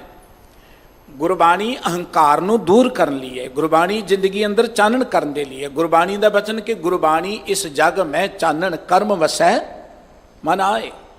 ਇਸ ਕਰਕੇ ਸਤਿਗੁਰੂ ਜੀ ਕਹਿੰਦੇ ਜਿਹੜੇ ਗੁਰਮੁਖ ਨੇ, ਜਿਨ੍ਹਾਂ ਨੇ ਗੁਰੂ ਕੀ ਮੱਤ ਨੂੰ ਸਮਝਿਆ, ਗੁਰੂ ਕੀ ਮੱਤ ਅਨੁਸਾਰ ਚੱਲਦੇ ਨੇ, ਉਹ ਪੜ੍ਹਦੇ ਨੇ ਅਤੇ ਪੜ੍ਹ ਕੇ ਵਾਹਿਗੁਰੂ ਜੀ ਦੀ ਸਿਫਤ ਸਲਾਹ ਵਿੱਚ ਜੁੜਦੇ ਨੇ। ਅਤੇ ਜਦੋਂ ਉਹ ਵਾਹਿਗੁਰੂ ਜੀ ਦੀ ਸਿਫਤ ਸਲਾਹ ਕਰਦੇ ਨੇ, ਦਰ ਸੱਚੈ ਸੋਭਾ ਪਾਵਣਿਆ, ਉਹ ਵਾਹਿਗੁਰੂ ਜੀ ਦੇ ਦਰ 'ਤੇ ਸੋਭਾ ਪਾ ਲੈਂਦੇ ਨੇ। ਵਾਹਿਗੁਰੂ ਜੀ ਸਾਰਿਆਂ 'ਤੇ ਮਿਹਰ ਕਰਦਾ, ਵਾਹਿਗੁਰੂ ਸਾਰਿਆਂ ਨੂੰ ਵਡਿਆਈ ਦੇਣਾ ਚਾਹੁੰਦਾ, ਪਰ ਵਾਹਿਗੁਰੂ ਜੀ ਨੇ ਸਾਨੂੰ ਇਹ ਜ਼ਿੰਦਗੀ ਦਿੱਤੀ ਹੈ ਕਿ ਜ਼ਿੰਦਗੀ ਅੰਦਰ ਅਸੀਂ ਗੁਰਬਾਣੀ ਪੜ੍ਹ ਕੇ ਜਿੰਨਾ ਗਿਆਨਵਾਨ ਹੁੰਦੇ ਜਾਵਾਂਗੇ। ਬਾਬਾ ਫਰੀਦ ਸਾਹਿਬ ਜੀ ਦਾ ਇੱਕ ਬੜਾ ਪਿਆਰਾ ਬਚਨ ਹੈ, ਜਿੱਥੇ ਭਗਤ ਜੀ ਕਹਿੰਦੇ ਕਿ ਆਪ ਸਵਾਰੇ ਮੈਂ ਮਿਲੈ, ਮੈਂ ਮਿਲਿਆ ਸੁਖ ਹੋਏ, ਫਰੀਦਾ ਜੇ ਤੂੰ ਮੇਰਾ ਹੋਏ ਰਹੈ, ਸਭ ਜਗ ਤੇਰਾ ਹੋਏ। ਆਪਣੇ ਆਪ ਨੂੰ ਸਵਾਰਨਾ, ਗੁਰਬਾਣੀ ਸਾਨੂੰ ਸਾਡੀ ਜ਼ਿੰਦਗੀ ਨੂੰ ਸਵਾਰਨ ਦੀ ਪ੍ਰੇਰਣਾ ਦਿੰਦੀ ਹੈ ਕਿ ਅਸੀਂ ਬੁਰਾਈਆਂ ਤੋਂ ਕਿਵੇਂ ਬਚਣਾ ਹੈ, ਔਗਣਾਂ ਤੋਂ ਕਿਵੇਂ ਬਚਣਾ ਹੈ। ਸ਼ੀਸ਼ੇ ਦੇ ਸਾਹਮਣੇ ਅਸੀਂ ਜਾਂਦੇ ਹਾਂ, ਸ਼ੀਸ਼ਾ ਸਾਨੂੰ ਦੱਸਦਾ ਹੈ ਕਿ ਸਾਡਾ ਚਿਹਰਾ ਕਿਹੋ ਜਿਹਾ ਹੈ, ਸਾਡੀ ਦਸਤਾਰ ਕਿਹੋ ਜਿਹੀ ਹੈ, ਸਾਡੇ ਕੱਪੜੇ ਕਿਹੋ ਜਿਹੇ ਨੇ। ਹੁਣ ਜੇ ਸ਼ੀਸ਼ੇ ਦੇ ਸਾਹਮਣੇ ਜਾਈਏ, ਅੱਖਾਂ ਹੀ ਮੀਟ ਲਈਏ ਅਤੇ ਆਖੀਏ ਜੀ ਅਸੀਂ ਤਾਂ 11 ਵਾਰੀ ਸ਼ੀਸ਼ੇ ਦੇ ਸਾਹਮਣੇ ਗਏ, ਬੜੇ ਸੋਹਣੇ ਆ, ਅਤੇ ਉਹਦੇ ਨਾਲ ਗਲਤ ਨਹੀਂ ਨਾ ਬਣੇਗੀ। ਗੁਰਬਾਣੀ ਸ਼ੀਸ਼ਾ ਹੈ, ਗੁਰੂ ਸ਼ੀਸ਼ੇ ਦੀ ਨਹੀਂ ਆਈ ਹੈ। ਜਿਉਂ-ਜਿਉਂ ਅਸੀਂ ਗੁਰਬਾਣੀ ਪੜ੍ਹਾਂਗੇ, ਗੁਰਬਾਣੀ ਸਾਨੂੰ ਸਾਡਾ ਸਰੂਪ ਦੱਸਦੀ ਹੈ, ਗੁਰਬਾਣੀ ਸਾਨੂੰ ਸਾਡੀ ਸੋਝੀ ਦਿੰਦੀ ਹੈ, ਗੁਰਬਾਣੀ ਸਾਨੂੰ ਪਰਮਾਤਮਾ ਦਾ ਗਿਆਨ ਦਿੰਦੀ ਹੈ। ਜਿਹੜੇ ਗੁਰਮੁਖ ਜਨ ਪੜ੍ਹਦੇ ਨੇ, ਉਹ ਪੜ੍ਹ ਕੇ ਵਾਹਿਗੁਰੂ ਜੀ ਦੀ ਸਿਫਤ ਸਲਾਹ ਵਿੱਚ ਜੁੜਦੇ ਨੇ, ਵਾਹਿਗੁਰੂ ਜੀ ਦੇ ਗੁਣ ਗਾਉਂਦੇ ਨੇ, ਉਹ ਵਾਹਿਗੁਰੂ ਜੀ ਦੇ ਦਰ 'ਤੇ ਸੋਭਾ ਪਾ ਲੈਂਦੇ ਨੇ। ਵਾਹਿਗੁਰੂ ਜੀ ਚਾਹੁੰਦੇ ਹਰ ਮਨੁੱਖ ਸੋਭਾ ਵਾਲਾ ਹੋਏ, ਪਰ ਸੋਭਾ ਵਾਲਾ ਉਹ ਹੋਏਗਾ ਜਿਹੜਾ ਪੜ੍ਹ ਕੇ ਸਮਝ ਕੇ ਉਹਨੂੰ ਆਪਣੇ ਹਿਰਦੇ 'ਚ ਵਸਾਏਗਾ। ਸਤਿਗੁਰੂ ਜੀ ਨੇ ਆਰੰਭ ਤੋਂ ਬਚਨ ਕਹੇ ਕਿ ਉੱਤਮ ਜਨਮ ਸੁਥਾਨ ਹੈ ਵਾਸਾ, ਜਿਸ ਮਨੁੱਖ ਨੂੰ ਸਤ ਸੰਗਤ ਵਿੱਚ ਨਿਵਾਸ ਮਿਲ ਗਿਆ। ਕਿਉਂਕਿ ਗੁਰਬਾਣੀ ਨੂੰ ਪੜ੍ਹਨ ਦੇ ਨਾਲ ਸਮਝਣ ਦੇ ਲਈ ਸਤ ਸੰਗਤ ਦੀ ਬਹੁਤ ਵੱਡੀ ਲੋੜ ਹੈ। ਅਸੀਂ ਪੜ੍ਹਦੇ ਹਾਂ, ਭਾਗਾਂ ਵਾਲੇ ਹਾਂ। ਅੱਜ ਕੱਲ੍ਹ ਇੱਕ ਆਮ ਗੱਲ ਬਣ ਗਈ ਹੈ, ਦੇਖੋ ਬੜੇ ਬੜੇ ਸੋਹਣੇ ਗੁਰੂ ਘਰ ਬਣੇ ਨੇ, ਦੇਸਾਂ ਪ੍ਰਦੇਸਾਂ 'ਚ ਬਣੇ ਨੇ, ਗੁਰੂ ਦੀ ਬੜੀ ਮਿਹਰ ਹੈ, ਪਰ ਅਕਸਰ ਆਪਾਂ ਦੇਖਦੇ ਹਾਂ ਗੁਰਦੁਆਰੇ ਬਹੁਤ ਵੱਡੇ ਨੇ ਪਰ ਅੰਦਰ ਸੰਗਤ ਓਨੀ ਹੈ ਨਹੀਂ ਹੈ। ਅਤੇ ਜ਼ਿਆਦਾਤਰ ਇੱਕ ਭਾਵਨਾ ਬਣ ਗਈ ਜੀ ਘਰੇ ਬੈਠੇ ਅਸੀਂ ਸੁਣ ਲੈਂਦੇ ਹਾਂ, ਅਸੀਂ ਜੀ ਫੋਨ 'ਤੇ ਹੀ ਅੱਜ ਕੱਲ੍ਹ ਸੁਣ ਲੈਂਦੇ ਹਾਂ, ਜਾਂ ਅਸੀਂ ਟੈਲੀਵਿਜ਼ਨ 'ਤੇ ਸੁਣ ਲੈਂਦੇ। ਚੰਗੀ ਗੱਲ ਹੈ। ਪਿਛਲੇ ਸਮੇਂ 'ਚ ਜਦੋਂ ਕਰੋਨਾ ਦਾ ਸਮਾਂ ਸੀ, ਉਦੋਂ ਬੱਚੇ ਔਨਲਾਈਨ ਕਲਾਸਾਂ ਲਾਉਂਦੇ ਸਨ। ਅਸੀਂ ਦੇਖਿਆ ਕਿ ਔਨਲਾਈਨ ਕਲਾਸਾਂ ਲਾਉਣ ਨਾਲ ਕਿੰਨੇ ਕੁ ਬੱਚੇ ਐਜੂਕੇਟ ਹੁੰਦੇ ਨੇ। ਸਕੂਲ ਤੋਂ ਬਿਨਾਂ ਬੱਚਾ ਪੜ੍ਹ ਨਹੀਂ ਸਕਦਾ। ਸਕੂਲ ਕੇਵਲ ਅੱਖਰੀ ਗਿਆਨ ਦੇਣ ਦੇ ਲਈ ਨਹੀਂ ਹੈ, ਸਕੂਲ ਮਨੁੱਖ ਦੀ ਇੱਕ ਸ਼ਖਸੀਅਤ ਪੈਦਾ ਕਰਦਾ ਹੈ, ਕਿਰਦਾਰ ਪੈਦਾ ਕਰਦਾ ਹੈ। ਸਕੂਲ ਤੋਂ ਬਿਨਾਂ ਉਹ ਕਿਰਦਾਰ ਨਹੀਂ ਬਣੇਗਾ। ਕੇਵਲ ਔਨਲਾਈਨ ਪੜ੍ਹਿਆਂ ਗੱਲ ਨਹੀਂ ਬਣੇਗੀ। ਘਰ ਬੈਠੇ ਕੀਰਤਨ ਸੁਣਨਾ ਭਾਗਾਂ ਦੀ ਗੱਲ ਹੈ, ਘਰ ਬੈਠੇ ਬਾਣੀ ਪੜ੍ਹਨਾ ਸੁਣਨਾ ਬਹੁਤ ਉੱਤਮ ਗੱਲ ਹੈ, ਪਰ ਇੱਕ ਗੱਲ ਚੇਤੇ ਰੱਖਣਾ, ਸਾਡੇ ਸਤ ਸੰਗਤ ਵਿੱਚ ਆ ਕੇ ਜੋ ਉਸਾਰੀ ਹੋਣੀ ਹੈ ਨਾ ਕਿਰਦਾਰ ਦੀ, ਉਹ ਘਰ ਬੈਠਿਆਂ ਨਹੀਂ ਹੋਣੀ। ਇਸ ਕਰਕੇ ਸਤਿਗੁਰੂ ਜੀ ਨੇ ਸਤ ਸੰਗਤ ਬਣਾਈ ਹੈ। ਇਹ ਸਾਡੀ ਸਾਲ ਹੈ, ਇੱਥੇ ਆ ਕੇ ਸਾਡੇ ਜੀਵਨ ਦੀ ਇੱਕ ਘਾੜਤ ਕਰੀ ਜਾਂਦੀ ਹੈ। ਸਤਿਗੁਰੂ ਜੀ ਕਹਿੰਦੇ ਸੁਥਾਨ ਹੈ ਵਾਸਾ, ਸ਼ੁਭ ਥਾਨ 'ਤੇ ਜਿਨ੍ਹਾਂ ਦਾ ਨਿਵਾਸ ਹੋ ਗਿਆ, ਭਾਵ ਜਿਨ੍ਹਾਂ ਨੂੰ ਸਤ ਸੰਗਤ ਮਿਲ ਗਈ, ਉੱਤਮ ਜਨਮ ਸੁਥਾਨ ਹੈ ਵਾਸਾ, ਉਹਨਾਂ ਦਾ ਜਨਮ ਉੱਤਮ ਹੋ ਗਿਆ। ਜਿਉਂ-ਜਿਉਂ ਸਤ ਸੰਗਤ ਨਾਲ ਜੁੜਦੇ ਹਾਂ, ਜਿਉਂ-ਜਿਉਂ ਸਤ ਸੰਗਤ 'ਚ ਬੈਠ ਕੇ ਬਾਣੀ ਸੁਣਦੇ ਹਾਂ, ਪੜ੍ਹਦੇ ਹਾਂ, ਤਿਉਂ ਤੋਂ ਮਨੁੱਖ ਦਾ ਜਨਮ ਜਿਹੜਾ ਹੈ ਉੱਤਮ ਹੁੰਦਾ ਜਾਂਦਾ ਹੈ। ਸਤਿਗੁਰ ਸੇਵਹਿ ਕਰ ਮਾਹੇ ਉਦਾਸਾ, ਜਿਹੜੇ ਗੁਰੂ ਦੀ ਸੇਵਾ 'ਚ ਲੱਗਦੇ ਨੇ, ਗੁਰੂ ਦੀ ਸੇਵਾ ਦਰਸ ਕੇ ਗੁਰੂ ਕੀ ਬਾਣੀ ਪੜ੍ਹਦੇ ਨੇ, ਗੁਰੂ ਕੇ ਬਚਨਾਂ ਨੂੰ ਮੰਨਦੇ ਨੇ, ਕਰ ਮਾਹੇ ਉਦਾਸਾ, ਉਹ ਤਾਂ ਗ੍ਰਸਤ ਵਿੱਚ ਹੀ ਉਦਾਸ ਹੋ ਜਾਂਦੇ ਨੇ। ਉਹਨੂੰ ਘਰ ਛੱਡਣ ਦੀ ਲੋੜ ਨਹੀਂ ਹੈ, ਜੰਗਲਾਂ 'ਚ ਜਾਣ ਦੀ ਲੋੜ ਨਹੀਂ ਹੈ। ਜ਼ਿਆਦਾਤਰ ਕਹਿੰਦੇ ਜੀ ਮਾਇਆ ਤੋਂ ਜੇ ਉਦਾਸ ਹੋਣਾ ਘਰ ਛੱਡ ਦਿਓ। ਗੁਰਬਾਣੀ ਨੇ ਕਿਤੇ ਘਰ ਛੱਡਣ ਦੀ ਗੱਲ ਨਹੀਂ ਕੀ। ਸਾਡੇ ਗੁਰੂਆਂ ਨੇ ਤੇ ਘਰ ਬਣਾ ਕੇ ਦਿੱਤੇ ਨੇ, ਨਗਰ ਵਸਾਏ ਸਾਡੇ ਸਤਿਗੁਰਾਂ ਜੀ ਨੇ। ਕਰਤਾਰਪੁਰ ਵਸਾਇਆ, ਅੰਮ੍ਰਿਤਸਰ ਸਾਹਿਬ ਵਸਾਇਆ, ਤਰਨਤਾਰਨ ਵਸਾਇਆ, ਖਨੂਰ ਵਸਾਇਆ, ਗੋਇੰਦਵਾਲ ਵਸਾਇਆ, ਆਨੰਦਪੁਰ ਸਾਹਿਬ ਵਸਾਇਆ, ਕਿੰਨੇ ਨਗਰ ਵਸਾਏ ਨੇ। ਇਸ ਕਰਕੇ ਅਸੀਂ ਜ਼ਿੰਦਗੀ 'ਚ ਮਾਇਆ ਤੋਂ ਨਿਰਲੇਪ ਹੋ ਸਕੀਏ, ਉਹਦੇ ਲਈ ਘਰ ਛੱਡਣ ਦੀ ਲੋੜ ਨਹੀਂ ਹੈ। ਉਹਦੇ ਲਈ ਮਾਇਆ ਜਾਂ ਕੰਮਕਾਰ ਜਾਂ ਪਰਿਵਾਰ ਛੱਡਣ ਦੀ ਲੋੜ ਨਹੀਂ ਹੈ। ਉਹਦੇ ਲਈ ਲੋੜ ਸੀ ਔਗਣਾਂ ਨੂੰ ਛੱਡਣ ਦੇ ਲਈ, ਬੁਰਾਈਆਂ ਨੂੰ ਛੱਡਣ ਦੇ ਲਈ। ਤੇ ਉਹ ਬੁਰਾਈਆਂ ਅਸੀਂ ਛੱਡਾਂਗੇ ਸਤ ਸੰਗਤ ਵਿੱਚ ਆ ਕੇ। ਸਾਹਿਬ ਕਹਿੰਦੇ ਜਿਨ੍ਹਾਂ ਨੇ ਸਤ ਸੰਗਤ ਨਿਵਾਸ ਹੋ ਗਿਆ ਉਹਨਾਂ ਦਾ ਜਨਮ ਉੱਤਮ ਹੋ ਗਿਆ। ਉਹ ਗੁਰੂ ਦੀ ਸੇਵਾ 'ਚ ਲੱਗ ਗਏ, ਘਰ ਮਾਹੇ ਉਦਾਸਾ। ਉਹ ਤੇ ਘਰ 'ਚ ਰਹਿੰਦੇ ਨਿਰਲੇਪ ਨੇ, ਮਾਇਆ ਤੋਂ ਉਦਾਸ। ਉਦਾਸ ਦਾ ਅਰਥ ਇਹ ਹੈ ਨਿਰਾਸ਼ ਨਹੀਂ, ਉਦਾਸ ਦਾ ਅਰਥ ਹੈ ਕਿ ਮਾਇਆ ਤੋਂ ਨਿਰਲੇਪ। ਹਰ ਰੰਗ ਰਹਿ ਸਦਾ ਰੰਗ ਰਾਤੇ, ਹਰ ਰਸ ਮਨ ਤ੍ਰਿਪਤਾ ਬਣਿਆ। ਅਜਿਹੇ ਗੁਰੂ ਦੇ ਪਿਆਰੇ ਘਰ 'ਚ ਰਹਿੰਦਿਆਂ ਵੀ ਵਾਹਿਗੁਰੂ ਜੀ ਦੇ ਰੰਗ 'ਚ ਜੁੜੇ ਰਹਿੰਦੇ ਨੇ। ਉਹ ਸਦਾ ਵਾਹਿਗੁਰੂ ਜੀ ਦੇ ਰੰਗ ਵਿੱਚ ਮਸਤ ਰਹਿੰਦੇ ਨੇ। ਹਰ ਰਸ ਮਨ ਤ੍ਰਿਪਤਾ ਬਣਿਆ, ਤੇ ਵਾਹਿਗੁਰੂ ਜੀ ਦੇ ਰਸ ਵਿੱਚ ਰਹਿ ਕੇ ਉਹਨਾਂ ਦਾ ਮਨ ਤ੍ਰਿਪਤ ਹੋ ਜਾਂਦਾ ਹੈ। ਅਕਸਰ ਧਰਮ ਦੀ ਦੁਨੀਆ 'ਚ ਇੱਕ ਖਿਆਲ ਹੈ ਕਿ ਜੇ ਮਾਇਆ ਤੋਂ ਬਚਣਾ ਤੇ ਘਰ ਹੀ ਛੱਡ ਦਿਓ, ਕੰਮਕਾਰ ਹੀ ਛੱਡ ਦਿਓ। ਬਾਬਾ ਕਬੀਰ ਸਾਹਿਬ ਜੀ ਨੇ ਕਿਹਾ ਸੀ ਕਿ ਮਾਇਆ ਤਜੀ ਤੋਂ ਕਿਹਾ ਪਿਆ, ਜੋ ਮਾਣ ਤਜਿਆ ਨਹੀਂ ਜਾਏ। ਕੇਵਲ ਕੰਮਕਾਰ ਛੱਡਿਆ, ਮਾਇਆ ਛੱਡਿਆ ਕਿ ਮੈਂ ਪੈਸੇ ਨੂੰ ਹੱਥ ਨਹੀਂ ਲਾਉਂਦਾ, ਇਹ ਤਾਂ ਕੋਈ ਤਿਆਗ ਨਹੀਂ ਹੈ। ਜੇ ਹਿਰਦੇ 'ਚ ਹੰਕਾਰ ਹੈ, ਕਿਸੇ ਨੂੰ ਘਰ ਛੱਡਣ ਦਾ ਇਹ ਹੰਕਾਰ ਹੁੰਦਾ ਜੀ, ਮੇਰੀ ਇੰਨੀ ਜਾਇਦਾਦ ਸੀ ਮੈਂ ਛੱਡ ਕੇ ਆ ਗਿਆ, ਉਹ ਹੰਕਾਰ ਫਿਰ ਵੀ ਨਾਲ ਚੁੱਕੀ ਫਿਰਦਾ। ਜਿਹੜੇ ਗੁਰਮੁਖ ਜਨ ਨੇ ਸਤ ਸੰਗਤ ਰਾਹੀਂ ਵਾਹਿਗੁਰੂ ਜੀ ਦੇ ਰੰਗ 'ਚ ਇਹੋ ਜਿਹੇ ਜੁੜਦੇ ਨੇ ਕਿ ਹਮੇਸ਼ਾ ਉਹ ਤ੍ਰਿਪਤ ਰਹਿੰਦੇ ਨੇ, ਅੰਦਰੋਂ ਉਹਨਾਂ ਦੀ ਤ੍ਰਿਸ਼ਨਾ ਮੁੱਕ ਜਾਂਦੀ ਹੈ। ਇਸ ਕਰਕੇ ਸਤਿਗੁਰੂ ਜੀ ਕਹਿੰਦੇ ਮੈਂ ਉਹਨਾਂ ਤੋਂ ਕੁਰਬਾਨ, ਜਿਨ੍ਹਾਂ ਨੇ ਗੁਰੂ ਕੋਲ ਆ ਕੇ ਬਾਣੀ ਨੂੰ ਪੜ੍ਹਿਆ, ਸਮਝਿਆ, ਮਨ 'ਚ ਵਸਾਇਆ ਤੇ ਸਦਾ ਵਾਹਿਗੁਰੂ ਜੀ ਦੀ ਸਿਫਤ ਸਲਾਹ ਵਿੱਚ ਜੁੜ ਗਏ। ਉਹਨਾਂ ਨੂੰ ਵਾਹਿਗੁਰੂ ਜੀ ਦੇ ਦਰ 'ਤੇ ਸ਼ੋਭਾ ਮਿਲਦੀ ਹੈ। ਰਹਾਉ ਅਲਖ ਅਪਿਓ ਹਰਿਆ ਸਮਾਏ। ਵਾਹਿਗੁਰੂ ਜੀ ਅਲਖ ਹੈ। ਅਲਖ ਦਾ ਅਰਥ ਕਿ ਜਿਹਨੂੰ ਲਖਿਆ ਨਾ ਜਾ ਸਕੇ, ਪੂਰੇ ਤੌਰ 'ਤੇ ਸਮਝਿਆ ਨਾ ਜਾ ਸਕੇ। ਜੇਕਰ ਕੋਈ ਮਨੁੱਖ ਇਹ ਗੱਲ ਕਹੇ ਕਿ ਮੈਂ ਪੜ੍ਹ ਕੇ ਰੱਬ ਦਾ ਹੁਣ ਭੇਦ ਹੀ ਪਾ ਲਵਾਂਗਾ ਜਾਂ ਰੱਬ ਨੂੰ ਸਮਝ ਲਵਾਂਗੇ, ਗੁਰਬਾਣੀ ਕਹਿੰਦੀ ਨਹੀਂ, ਪ੍ਰਮਾਤਮਾ ਅਲਖ ਹੈ, ਅਪਿਓ, ਉਹਦਾ ਕੋਈ ਭੇਦ ਨਹੀਂ ਪਾ ਸਕਦਾ। ਹਰ ਰਹਿਆ ਸਮਾਏ, ਉਹ ਪ੍ਰਮਾਤਮਾ ਸਾਰੇ ਥਾਵਾਂ 'ਤੇ ਸਮਾਇਆ ਹੋਇਆ ਹੈ, ਰਮਿਆ ਹੋਇਆ ਹੈ। ਉਹ ਪਾਏ ਨਾ ਕਿਤੀ ਪਾਇਆ ਜਾਏ। ਉਹ ਕਿਸੇ ਉਪਾਅ ਰਾਹੀਂ, ਕਿਸੇ ਯਤਨ ਦੇ ਰਾਹੀਂ, ਕਿਸੇ ਵਿਧੀ ਰਾਹੀਂ ਨਹੀਂ ਮਿਲਦਾ ਕਿ ਇਸ ਤਰੀਕੇ ਦੇ ਨਾਲ ਅਸੀਂ ਪ੍ਰਾਪਤ ਕਰ ਲਵਾਂਗੇ। ਕਿਉਂਕਿ ਬੜੀਆਂ ਵਿਧੀਆਂ ਪ੍ਰਚਲਿਤ ਨੇ, ਸਾਡੇ 'ਚ ਵੀ ਆ ਗਈਆਂ ਕਿ ਇਸ ਵਿਧੀ ਨਾਲ ਤੁਸੀਂ ਰੱਬ ਨਾਲ ਜੁੜ ਸਕਦੇ ਹੋ। ਗੁਰਬਾਣੀ ਤੇ ਕਹਿੰਦੀ ਪਿਆਰੇ ਇਨ ਬਿਧ ਮਿਲਣ ਨਾ ਜਾਈ। ਗੁਰੂ ਸਾਹਿਬ ਜੀ ਦੇ ਬਚਨ ਜਿੱਥੇ ਸਤਿਗੁਰੂ ਜੀ ਕੇ ਪਾਠ ਪੜਿਓ ਅਰ ਭੇਦ ਵਿਚਾਰਿਓ, ਨਿਵਲ ਭਿਹੰਗ ਸਾਧੇ ਪੰਚ ਜਨਾਂ ਸੇ ਸੰਗ ਨਾ ਛੁਟਕਿਓ, ਅਦਿ ਅਹੰਗ ਬੁੱਧ ਬਾਧੇ। ਪਿਆਰੇ ਇਨ ਬਿਧ ਮਿਲਣ ਨਾ ਜਾਈ। ਇਹਨਾਂ ਵਿਧੀਆਂ ਰਾਹੀਂ ਰੱਬ ਨੂੰ ਨਹੀਂ ਮਿਲਿਆ ਜਾ ਸਕਦਾ, ਇਹਨਾਂ ਤਰੀਕਿਆਂ ਰਾਹੀਂ ਰੱਬ ਨੂੰ ਨਹੀਂ ਮਿਲਿਆ ਜਾ ਸਕਦਾ ਕਿ ਮੈਂ ਧਰਮ ਗ੍ਰੰਥ ਪੜ੍ਹ ਲਵਾਂਗਾ ਤਾਂ ਰੱਬ ਮਿਲ ਜਾਏਗਾ। ਪੜ੍ਹਨਾ ਤਾਂ ਜ਼ਰੂਰੀ ਹੈ। ਧਰਮ ਗ੍ਰੰਥ ਪੜ੍ਹ ਕੇ ਉਹਨਾਂ ਨੂੰ ਸਮਝਣ ਦੇ ਨਾਲ ਔਰ ਉਹ ਸੰਸਾਰ ਚੱਲਣ ਦੇ ਨਾਲ ਤੇ ਰੱਬ ਨਾਲ ਸਾਂਝ ਬਣ ਸਕਦੀ ਹੈ। ਨਹੀਂ ਤੇ ਸਤਿਗੁਰੂ ਜੀ ਕਹਿੰਦੇ ਉਪਾਏ ਨਾ ਕਿਤੇ ਹੀ ਪਾਇਆ ਜਾਏ। ਕਿਸੇ ਉਪਾਅ ਰਾਹੀਂ ਪ੍ਰਮਾਤਮਾ ਨੂੰ ਨਹੀਂ ਪਾਇਆ ਜਾ ਸਕਦਾ। ਕਿਰਪਾ ਕਰੇ ਤਾਂ ਸਤਿਗੁਰ ਭੇਟੈ, ਨਦਰੀ ਮੇਲ ਮਿਲਾਵਣਿਆ। ਇਹ ਤੇ ਵਾਹਿਗੁਰੂ ਜੀ ਕਿਰਪਾ ਕਰਨ, ਅਸੀਂ ਗੁਰੂ ਕੇ ਦਰਸ਼ਨ ਪਰਸ ਲਈਏ, ਅਸੀਂ ਗੁਰੂ ਕੀ ਹਜ਼ੂਰੀ 'ਚ ਆ ਜਾਈਏ। ਗੁਰੂ ਕੇ ਦਰਸ਼ਨ ਪਰਸਨ ਦਾ ਅਰਥ ਕੇਵਲ ਅੱਖਾਂ ਨਾਲ ਗੁਰੂ ਨੂੰ ਦੇਖਣ ਤੋਂ ਨਹੀਂ ਹੈ। ਗੁਰੂ ਕੇ ਦਰਸ਼ਨ ਪਰਸਨ ਦਾ ਅਰਥ ਕਿ ਸੁਰਤ ਨੂੰ ਸ਼ਬਦ ਵਿੱਚ ਜੋੜਨ ਤੋਂ ਹੈ। ਗੁਰੂ ਕੇ ਅਸਲੀ ਦੀਦਾਰ ਕੀ ਨੇ? ਸੁਰਤ ਸ਼ਬਦ ਦੇ ਨਾਲ ਜੁੜ ਜਾਏ। ਜਦੋਂ ਅਸੀਂ ਗੁਰੂ ਦੇ ਦਰਸ਼ਨ ਭੇਟਦੇ ਹਾਂ ਤੇ ਸਤਿਗੁਰੂ ਜੀ ਕਹਿੰਦੇ ਨੇ ਨਦਰੀ ਮੇਲ ਮਿਲਾਵਣਿਆ। ਫਿਰ ਵਾਹਿਗੁਰੂ ਜੀ ਆਪ ਹੀ ਕਿਰਪਾ ਕਰਕੇ ਮਨੁੱਖ ਨੂੰ ਆਪਣੇ ਨਾਲ ਮਿਲਾ ਲੈਂਦਾ। ਅਸੀਂ ਜਦੋਂ ਮਿਲਣਾ ਉਹਦੀ ਕਿਰਪਾ ਨਾਲ ਮਿਲਣਾ। ਤੇ ਉਹ ਜਦੋਂ ਕਿਰਪਾ ਕਰਦਾ, ਸਤਿਗੁਰੂ ਜੀ ਕਹਿੰਦੇ ਨੇ ਕਿ ਜਦੋਂ ਉਹ ਕਿਰਪਾ ਕਰਦਾ ਤਾਂ ਗੁਰੂ ਦੀ ਹਜ਼ੂਰੀ ਵਿੱਚ ਲੈ ਆਉਂਦਾ। ਗੁਰੂ ਕੋਲ ਆ ਕੇ ਮਨੁੱਖ ਗੁਰਬਾਣੀ ਨਾਲ ਜੁੜਦਾ, ਗੁਰੂ ਦੇ ਗਿਆਨ ਨਾਲ ਜੁੜਦਾ ਤੇ ਵਾਹਿਗੁਰੂ ਜੀ ਦੀ ਬਖਸ਼ਿਸ਼ ਹੋ ਜਾਂਦੀ ਹੈ। ਦੂਜੇ ਭਾਏ ਪੜ੍ਹੈ ਨਹੀਂ ਬੂਝੈ, ਕਿਉਂਕਿ ਸਤਿਗੁਰੂ ਜੀ ਗੱਲ ਪੜ੍ਹਨ ਦੀ ਕਰਦੇ ਨੇ। ਪੜ੍ਹਨ ਤੋਂ ਬਿਨਾਂ ਜ਼ਿੰਦਗੀ ਅੰਦਰ ਸੋਝੀ ਨਹੀਂ ਹੈ, ਗਿਆਨ ਨਹੀਂ ਹੈ, ਅਸੀਂ ਉੱਚੇ ਨਹੀਂ ਉੱਠ ਸਕਦੇ। ਸਮਾਜ ਕਿਸੇ ਵੀ ਪਾਸੇ ਅਸੀਂ ਜਾਣਾ ਹੈ, ਪੜ੍ਹਨਾ ਬਹੁਤ ਜ਼ਰੂਰੀ ਹੈ। ਪਰ ਸਤਿਗੁਰੂ ਜੀ ਕਹਿੰਦੇ ਦੂਜੇ ਭਾਏ ਪੜ੍ਹੈ ਨਹੀਂ ਬੂਝੈ। ਜਿਹੜੇ ਮਨੁੱਖ ਭਾਵੇਂ ਧਰਮ ਗ੍ਰੰਥ ਹੀ ਪੜ੍ਹਦੇ ਨੇ ਉਹ ਦੂਜੇ ਭਾਉ 'ਚ ਪੜ੍ਹਦੇ ਨੇ। ਹੁਣ ਮੇਰੇ ਵਰਗੇ ਬਹੁਤ ਉਹ ਨੇ ਜਿਹੜੇ ਬਾਣੀ ਪੜ੍ਹਦੇ ਨੇ, ਜਿਨ੍ਹਾਂ ਨੇ ਬਾਣੀ ਨੂੰ ਕੇਵਲ ਧੰਦਾ ਹੀ ਬਣਾ ਲਿਆ।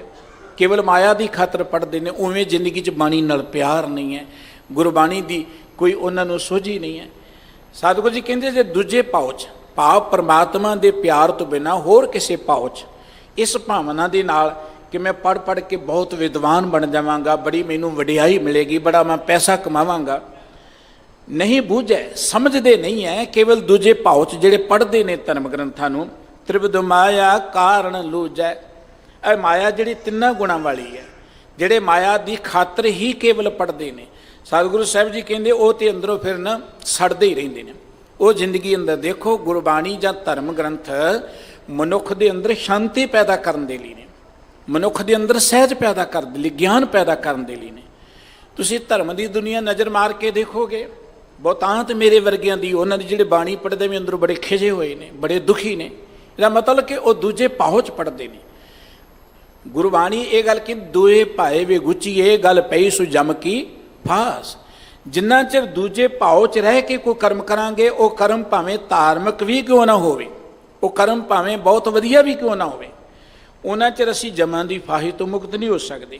ਤੇ ਸਤਿਗੁਰੂ ਜੀ ਕਹਿੰਦੇ ਜਿਹੜੇ ਦੂਜੇ ਭਾਉ 'ਚ ਹੀ ਪੜ੍ਹਦੇ ਨੇ, ਸਮਝਦੇ ਨਹੀਂ, ਕਿਉਂਕਿ ਪੜ੍ਹਨਾ ਹੈ ਸਮਝਣ ਦੇ ਲਈ, ਸਮਝ ਕੇ ਉਹਨੂੰ ਮੰਨ ਕੇ ਜ਼ਿੰਦਗੀ ਅੰਦਰ ਉੱਚੇ ਉੱਠਣੇ। ਪਰ ਜਿਹੜੇ ਕੇਵਲ ਦੂਜੇ ਭਾਉ ਲਈ ਪੜ੍ਹਦੇ ਨੇ, ਕੇਵਲ ਤਾਂ ਕੇਵਲ ਐਵੇਂ ਕਹਿ ਲਓ ਸਵਾਰਥ ਲਈ ਪੜ੍ਹਦੇ ਨੇ, ਸਮਝਦੇ ਨਹੀਂ। ਤ੍ਰਿਵਿਧ ਮਾਇਆ ਕਾਰਨ ਲੂਝੈ, ਇਹ ਮਾਇਆ ਜਿਹੜੀ ਤਿੰਨਾਂ ਗੁਣਾਂ ਵਾਲੀ ਹੈ, ਇਹਦੀ ਖਾਤਰੀ ਉਹ ਸਾਰੀ ਜ਼ਿੰਦਗੀ ਲੁੱਝਦੇ ਰਹਿੰਦੇ ਨੇ, ਜ਼ਿੰਦਗੀ ਅੰਦਰ ਉਹ ਕਰਮ ਕਰਦੇ ਰਹਿੰਦੇ ਨੇ। ਤ੍ਰਿਵਿਧ ਬੰਧਨ ਟੂਟਹਿ ਗੁਰ ਸ਼ਬਦੀ, ਗੁਰ ਸ਼ਬਦੀ ਮੁਕਤ ਕਰਾਵਣਿਆ। ਇਹ ਜਿਹੜੀ ਮਾਇਆ ਤਿੰਨਾਂ ਗੁਣਾਂ ਵਾਲੀ ਹੈ, ਇਹਦੇ ਬੰਧਨ ਤੇ ਟੁੱਟਣੇ ਨੇ ਗੁਰੂ ਕੇ ਸ਼ਬਦ ਨਾਲ ਜੁੜ ਕੇ, ਗੁਰੂ ਕੇ ਸ਼ਬਦ ਦੀ ਗਿਆਨ ਦੀ ਰੌਸ਼ਨੀ ਵਿੱਚ ਚੱਲਿਆ। ਗੁਰੂ ਕੇ ਸ਼ਬਦ ਨੇ ਹੀ ਸਾਨੂੰ ਮੁਕਤੀ ਦਿਵਾਉਣੀ ਹੈ। ਮੁਕਤੀ ਦਾ ਅਰਥ ਹੁੰਦਾ ਛੁਟਕਾਰਾ, ਬੰਧਨਾਂ ਤੋਂ ਮੁਕਤੀ। ਸਾਨੂੰ ਮਾਇਆ ਦੀ ਬੰਧਨ ਪਏ ਹੋਏ ਨੇ, ਅਨੇਕ ਤਰ੍ਹਾਂ ਦੇ ਬੰਧਨ ਨੇ। ਮੁਕਤੀ ਦਾ ਸੰਬੰਧ ਸੁਰਤ ਦੇ ਨਾਲ ਹੈ, ਇਸ ਜ਼ਿੰਦਗੀ ਦੇ ਨਾਲ ਹੈ। ਮੁਕਤੀ ਦਾ ਸੰਬੰਧ ਮਰਨ ਤੋਂ ਬਾਅਦ ਨਹੀਂ ਹੈ ਕਿ ਕੋਈ ਬੰਦਾ ਮਰ ਗਿਆ ਚਲੋ ਪਾਠ ਕਰਾ ਦਿਓ ਜੀ ਮੁਕਤ ਹੋ ਜਾਏਗਾ। ਦੇਖੋ ਪੁਰਾਣੀ ਚੜ੍ਹਾਈ ਕਰ ਗਿਆ, ਉਹਨੇ ਸਾਰੀ ਜ਼ਿੰਦਗੀ ਕਦੀ ਪਾਠ ਹੀ ਨਹੀਂ ਸੁਣਿਆ, ਕਦੀ ਉਹ ਗੁਰੂ ਦੇ ਨੇੜੇ ਨਹੀਂ ਲੱਗਾ। ਵੱਡੇ ਵੱਡੇ ਅਪਰਾਧੀ ਲੋਕ, ਵੱਡੇ ਵੱਡੇ ਬੇਮੁਖ ਲੋਕ, ਜਦੋਂ ਕਈ ਵਾਰੀ ਆਪਾਂ ਦੇਖਦੇ ਰਾਜਨੀਤਿਕ ਲੋਕ ਮਰਦੇ ਨੇ, ਫਿਰ ਕਹਿੰਦੇ ਗੁਰਬਾਣੀ ਦਾ ਪਾਠ ਕਰਾ ਦਿਓ। ਉਹਦੇ ਨਾਲ ਕੀ ਹੋ ਜਾਏਗਾ? ਗੁਰਬਾਣੀ ਦਾ ਪਾਠ ਕਰਾਉਣਾ ਬਹੁਤ ਚੰਗੀ ਗੱਲ ਹੈ, ਪਰ ਉਹ ਸੁਣਨ ਵਾਲਿਆਂ ਲਈ ਹੈ, ਪਰਿਵਾਰ ਦੇ ਲਈ ਹੈ। ਜਿਹਨੇ ਸਾਰੀ ਜ਼ਿੰਦਗੀ ਬਾਣੀ ਸੁਣੀ ਨਹੀਂ ਜਾਂ ਬਾਣੀ ਦੀ ਮੰਨੀ ਨਹੀਂ, ਉਹਦੇ ਮਰਨ ਤੋਂ ਬਾਅਦ ਤੁਸੀਂ ਪਾਠ ਕਰਾ ਦਿਓ ਤੇ ਮੁਕਤ ਕਿਵੇਂ ਹੋ ਜਾਏਗਾ? ਮੁਕਤ ਤਾਂ ਸੁਰਤ ਨੇ ਹੋਣਾ, ਔਗਣਾਂ ਤੋਂ, ਬੁਰਾਈਆਂ ਤੋਂ, ਬੰਧਨਾਂ ਤੋਂ। ਤੇ ਸੁਰਤ ਮੁਕਤ ਤਾਂ ਹੋਏਗੀ ਜੇ ਸੁਰਤ ਸ਼ਬਦ ਦੇ ਨਾਲ ਜੁੜੇਗੀ। ਗੁਰਮਤ ਦੇ ਅੰਦਰ ਸਰੀਰ ਨੂੰ ਗੁਰੂ ਨਹੀਂ ਕਿਹਾ ਗਿਆ ਤੇ ਸਰੀਰ ਨੂੰ ਚੇਲਾ ਵੀ ਨਹੀਂ ਕਿਹਾ ਗਿਆ। ਇੱਥੇ ਸ਼ਬਦ ਗੁਰੂ, ਸੁਰਤ ਤੋਂ ਚੇਲਾ।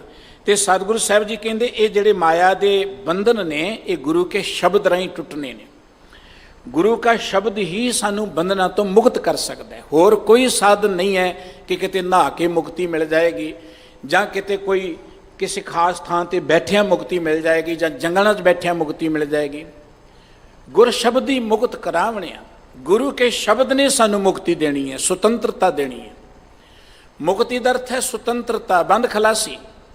ਅਸੀਂ ਬੈਠੇ ਘਰ 'ਚ ਹੁੰਦੇ ਹਾਂ, ਫਿਰ ਵੀ ਚਿੰਤਾ 'ਚ ਝਗੜੇ ਹੁੰਦੇ ਹਾਂ। ਅਸੀਂ ਚੰਗੇ ਰੁਤਬੇ 'ਤੇ ਬੈਠੇ ਹੁੰਦੇ ਹਾਂ, ਫਿਰ ਵੀ ਅਨੇਕ ਤਰ੍ਹਾਂ ਦੇ ਡਰ ਸਾਨੂੰ ਚੰਬੜੇ ਹੁੰਦੇ ਨੇ। ਉਹ ਜਿਹੜਾ ਅੰਦਰ ਡਰ ਹੈ, ਸਹਿਮ ਹੈ, ਅੰਦਰ ਜਿਹੜੇ ਔਗਣ ਨੇ, ਉਹ ਸਾਡੀ ਜ਼ਿੰਦਗੀ 'ਚੋਂ ਖਤਮ ਹੋ ਜਾਣੇ। ਇਹਨੂੰ ਮੁਕਤੀ ਕਿਹਾ ਜਾਂਦਾ ਹੈ। ਇਹ ਮੁਕਤੀ ਮਿਲਣੀ ਗੁਰੂ ਕੇ ਸ਼ਬਦ ਦੇ ਰਾਹੀਂ। ਜਿਉਂ-ਜਿਉਂ ਅਸੀਂ ਸ਼ਬਦ ਪੜ੍ਹਾਂਗੇ, ਜਿਉਂ-ਜਿਉਂ ਗੁਰਬਾਣੀ ਨਾਲ ਪਿਆਰ ਕਰਾਂਗੇ, ਜਿਉਂ-ਜਿਉਂ ਵਾਹਿਗੁਰੂ ਜੀ ਦੀ ਸਿਲਸਿਲਾ ਵਿੱਚ ਜੁੜਾਂਗੇ, ਤਿਉਂ ਤੋਂ ਸਾਡੇ ਅੰਦਰੋਂ ਔਗਣ ਮਿਟਦੇ ਜਾਣਗੇ। ਨਾਨਕ ਔਗਣ ਜੇਤੜੇ ਤੇਤੇ ਗਲੀ ਜ਼ੰਜੀਰ। ਇਹ ਜਿੰਨੇ ਔਗਣ ਨੇ, ਜੰਜੀਰਾਂ ਨੇ ਸਾਡੇ ਗਲ 'ਚ, ਇਹਨਾਂ ਅਸੀਂ ਬੱਝੇ ਹੋਏ ਆ। ਇਹਨਾਂ ਜੰਜੀਰਾਂ ਤੋਂ ਮੁਕਤ ਹੋਣ ਦਾ ਤਰੀਕਾ ਹੈ ਕਿ ਗੁਣ ਗ੍ਰਹਿਣ ਕਰੀਏ। ਦੇਖੋ, ਹਨੇਰੇ ਨੂੰ ਤੁਸੀਂ ਨਫ਼ਰਤ ਕਰੋਗੇ, ਹਨੇਰਾ ਭੱਜੇਗਾ ਨਹੀਂ। ਹਨੇਰੇ ਨੂੰ ਧੱਕੇ ਮਾਰੋਗੇ, ਹਨੇਰਾ ਭੱਜੇਗਾ ਨਹੀਂ। ਤੁਸੀਂ ਜਿੰਨੇ ਮੰਤਰ ਮਰਜ਼ੀ ਪੜ੍ਹੀ ਜਾਓ, ਹਨੇਰਾ ਭੱਜੇਗਾ ਨਹੀਂ। ਹਨੇਰੇ ਨੂੰ ਦੂਰ ਕਰਨ ਦਾ ਤਰੀਕਾ ਕਿਤੇ ਚਾਨਣ ਕਰ ਦਿਓ, ਲਾਈਟ ਆਨ ਕਰ ਦਿਓ, ਕੋਈ ਦੀਵਾ ਜਗਾ ਦਿਓ, ਹਨੇਰਾ ਆਪੇ ਚਲਿਆ ਜਾਏਗਾ। ਇਸੇ ਤਰੀਕੇ ਨਾਲ ਸਾਡੇ ਅੰਦਰ ਜਿਹੜੇ ਔਗਣ ਨੇ, ਔਗਣਾਂ ਤੋਂ ਮੁਕਤ ਹੋਣ ਦਾ ਤਰੀਕਾ ਹੈ ਕਿ ਗੁਣਾਂ ਨਾਲ ਸਾਂਝ ਪਾ ਲਓ। ਜਿਹੜਾ ਕਿਹਾ ਜਾਂਦਾ ਰੋਜ਼ ਬਾਣੀ ਪੜ੍ਹੋ, ਵਾਰ-ਵਾਰ ਬਾਣੀ ਪੜ੍ਹੋ, ਜਾਂ ਪਰਮਾਤਮਾ ਨੂੰ ਯਾਦ ਕਰੋ। ਉਹਦਾ ਮਕਸਦ ਇਹ ਹੈ ਕਿ ਜਿਉਂ-ਜਿਉਂ ਬਾਣੀ ਪੜ੍ਹਾਂਗੇ ਸਾਡੇ ਅੰਦਰ ਗੁਣ ਆਉਣਗੇ। ਜਿਉਂ-ਜਿਉਂ ਵਾਹਿਗੁਰੂ ਜੀ ਨੂੰ ਯਾਦ ਕਰਾਂਗੇ, ਅਸੀਂ ਗੁਣਾਂ ਨਾਲ ਸਾਂਝ ਪਾਵਾਂਗੇ, ਗੁਣ ਸਾਡੇ ਅੰਦਰ ਵਸਣਗੇ। ਜਿਉਂ-ਜਿਉਂ ਔਗਣ ਗੁਣ ਆਉਣਗੇ, ਔਗਣ ਆਪਣੇ ਆਪ ਕਮਜ਼ੋਰ ਹੁੰਦੇ ਜਾਣਗੇ। ਜਿਵੇਂ ਹਨੇਰਾ ਚਾਨਣ ਕੀਤਿਆਂ ਆਪੇ ਹੀ ਚਲਿਆ ਜਾਂਦਾ ਹੈ, ਜਦੋਂ ਅਸੀਂ ਗੁਣਾਂ ਨਾਲ ਸਾਂਝ ਪਾ ਲਾਂਗੇ, ਸਤਿਗੁਰੂ ਜੀ ਕਹਿੰਦੇ ਸਾਂਝ ਕੀਜੈ ਗੁਣਾਂ ਕੇਰੀ, ਛਾੜ ਅਵਗੁਣ ਚੱਲੀਏ। ਗੁਣਾਂ ਨਾਲ ਸਾਂਝ ਪਈ, ਜਦੋਂ ਗੁਣਾਂ ਨਾਲ ਸਾਂਝ ਪਾਵਾਂਗੇ, ਗੁਰੂ ਕਾ ਸ਼ਬਦ ਸਾਡੀ ਸਾਂਝ ਹੀ ਗੁਣਾਂ ਨਾਲ ਪਾਉਂਦਾ ਹੈ। ਗੁਰਬਾਣੀ ਨੇ ਗੁਣਾਂ ਦੀ ਗੱਲ ਕੀਤੀ ਹੈ, ਜਿਉਂ-ਜਿਉਂ ਗੁਣ ਆਉਣਗੇ ਗੁਰ ਸ਼ਬਦੀ ਮੁਕਤ ਕਰਾਵਣਿਆ। ਗੁਰੂ ਕੇ ਸ਼ਬਦ ਦੇ ਰਾਹੀਂ ਸਾਨੂੰ ਮੁਕਤੀ ਮਿਲਣੀ, ਗੁਰੂ ਨੇ ਸ਼ਬਦ ਨੇ ਸਾਨੂੰ ਮੁਕਤ ਕਰਾਉਣਾ ਹੈ। ਇਹ ਮਨ ਚੰਚਲ ਵਸ ਨ ਆਵੈ। ਧੰਨ ਗੁਰੂ ਅਮਰਦਾਸ ਜੀ ਕਹਿੰਦੇ ਨੇ, ਮਨ ਬੜਾ ਚੰਚਲ, ਇਹ ਨਹੀਂ ਕਾਬੂ ਆਉਂਦਾ। ਮਨ ਨੂੰ ਕਿਸੇ ਅਸੀਂ ਹੱਠ ਰਾਹੀਂ ਕਾਬੂ ਨਹੀਂ ਕਰ ਸਕਦੇ, ਕਿਸੇ ਯਤਨ ਨਾਲ ਕਾਬੂ ਨਹੀਂ ਕਰ ਸਕਦੇ। ਮਨ ਬੜਾ ਚੰਚਲ ਹੈ, ਪਾਰੇ ਵਰਗਾ ਹੈ। ਸਾਹਿਬ ਜੀ ਕਹਿੰਦੇ ਨੇ, ਦੁਬਦਾ ਲਾਗੇ ਦਹ ਦਿਸ ਧਾਵੈ। ਇਹ ਮਨ ਦੁਬਦਾ 'ਚ ਲੱਗਾ ਹੋਇਆ ਦਸਾਂ ਦਿਸ਼ਾਵਾਂ 'ਚ ਭਟਕਦਾ ਰਹਿੰਦਾ। ਦੇਖੋ ਮਨ ਇੰਨਾ ਪਾਵਰਫੁੱਲ ਹੈ, ਅਸੀਂ ਬੈਠੇ ਇੱਥੇ ਹਾਂ, ਇੱਕ ਛਿਨ 'ਚ ਪਤਾ ਨਹੀਂ ਕਿੱਥੇ ਕਿੱਥੇ ਘੁੰਮ ਕੇ ਫਿਰ ਇੱਥੇ ਆ ਜਾਂਦਾ ਹੈ। ਜਿਹੜੇ ਸਫ਼ਰ ਨੂੰ ਹਵਾਈ ਜਹਾਜ਼ 'ਤੇ ਕਈ ਘੰਟਿਆਂ ਜਾਂ ਦਿਨਾਂ ਤੈਅ ਕਰਦੇ ਹਾਂ, ਇੱਕ ਛਿਨ 'ਚ ਹੀ ਉਹਨੂੰ ਤੈਅ ਕਰ ਲੈਂਦਾ। ਇਹ ਚੰਚਲ ਹੈ, ਵਸ 'ਚ ਨਹੀਂ ਆਉਂਦਾ, ਕਾਬੂ ਨਹੀਂ ਆਉਂਦਾ। ਮਨ ਨੂੰ ਕਾਬੂ ਕਰਨ ਦਾ ਇੱਕੋ ਇੱਕ ਤਰੀਕਾ ਸਤਿਗੁਰੂ ਜੀ ਨੇ ਦੱਸਿਆ ਹੈ, ਗਿਆਨ ਕਾ ਬੱਧਾ ਮਨ ਰਹਿ, ਗੁਰ ਬਿਨ ਗਿਆਨ ਨਾ ਹੋਏ। ਗੁਰਬਾਣੀ ਕਹਿੰਦੀ, ਮਨ ਪ੍ਰਬੁੱਧ ਹਰ ਕੈ ਨਾਏ, ਦਹਿ ਦਿਸ ਧਾਵਤ ਆਵੇ ਠਾਏ। ਵਾਹਿਗੁਰੂ ਜੀ ਦੇ ਨਾਮ ਨਾਲ ਜੁੜ ਕੇ ਆਪਣੇ ਮਨ ਨੂੰ ਗਿਆਨਵਾਨ ਕਰੋ, ਜਾਗਰੂਕ ਕਰੋ। ਨਾਮ ਜਪਣ ਦਾ ਤਰੀਕਾ, ਮਕਸਦ ਕੇਵਲ ਮੁਖ ਤੋਂ ਰੱਬ ਰੱਬ ਕਰਨਾ ਨਹੀਂ ਹੈ, ਕਰਨ ਵਾਲੇ ਭਾਗਾਂ ਵਾਲੇ ਨੇ, ਆਪਾਂ ਕਿਸੇ ਦੀ ਵਿਰੋਧਤਾ ਨਹੀਂ ਕਰਦੇ। ਲੇਕਿਨ ਨਾਮ ਜਪਣ ਦਾ ਤਰੀਕਾ ਹੈ ਕਿ ਵਾਹਿਗੁਰੂ ਜੀ ਦੇ ਵਿੱਚ ਮਨ ਨੂੰ ਜੋੜੀਏ, ਮਨ ਗਿਆਨਵਾਨ ਹੋਏ। ਬਾਣੀ ਪੜ੍ਹਨ ਦਾ ਮਕਸਦ ਹੈ ਕਿ ਮਨ ਨੂੰ ਬਾਣੀ ਜੋੜੀਏ, ਮਨ ਗਿਆਨਵਾਨ ਹੋਏ। ਜਿਉਂ-ਜਿਉਂ ਮਨ ਗਿਆਨਵਾਨ ਹੋਏਗਾ, ਟਿਕਦਾ ਚਲਿਆ ਜਾਏਗਾ, ਇਹਦੇ ਸਹਿਜ, ਇਹ 'ਚ ਸ਼ਾਂਤੀ ਆਉਂਦੀ ਜਾਏਗੀ।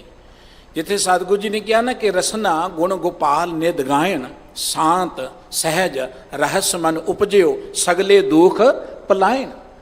ਰਸਨਾ ਨਾਲ ਪਰਮਾਤਮਾ ਦੇ ਗੁਣ ਗਾਓ, ਰਸਨਾ ਨਾਲ ਗੁਰੂ ਕੀ ਬਾਣੀ ਪੜ੍ਹੋ। ਜਿਉਂ-ਜਿਉਂ ਪਰਮਾਤਮਾ ਦੇ ਗੁਣ ਗਾਵਾਂਗੇ, ਮਨ 'ਚ ਸ਼ਾਂਤੀ ਆਏਗੀ, ਮਨ 'ਚ ਸਹਿਜ ਆਏਗਾ, ਮਨ ਵਿੱਚ ਖੇੜਾ ਆਏਗਾ। ਜਿਉਂ-ਜਿਉਂ ਸਹਿਜ ਆਏਗਾ, ਜਿਉਂ-ਜਿਉਂ ਸ਼ਾਂਤੀ ਆਏਗੀ, ਰਹਸ ਆਏਗਾ, ਸਗਲੇ ਦੁੱਖ ਪਲਾਇਣ, ਦੁੱਖ ਮਿਟਦੇ ਜਾਣਗੇ। ਦੁੱਖ ਤਾਂ ਹਨੇਰੇ ਕਰਕੇ ਹੈ, ਹਨੇਰਾ ਭੱਜ ਗਿਆ ਤੇ ਦੁੱਖ ਆਪੇ ਭੱਜ ਜਾਣਗੇ। ਤੇ ਹਨੇਰੇ ਨੂੰ ਭਜਾਉਣ ਦਾ ਤਰੀਕਾ ਹੈ ਚਾਨਣ ਕਰ ਦਿਓ। ਦੁੱਖ ਤਾਂ ਔਗਣਾ ਕਰਕੇ ਹੈ, ਜਿੰਨੇ ਔਗਣ ਨੇ ਇਹ ਸਾਡੀ ਜ਼ਿੰਦਗੀ ਅੰਦਰ ਜੰਜੀਰਾਂ ਨੇ, ਤੇ ਇਹਨਾਂ ਜੰਜੀਰਾਂ ਤੋਂ ਮੁਕਤ ਹੋਣ ਦਾ ਤਰੀਕਾ ਹੈ ਗੁਰੂ ਕੇ ਸ਼ਬਦ ਨਾਲ ਸਾਂਝ ਪਾਈਏ।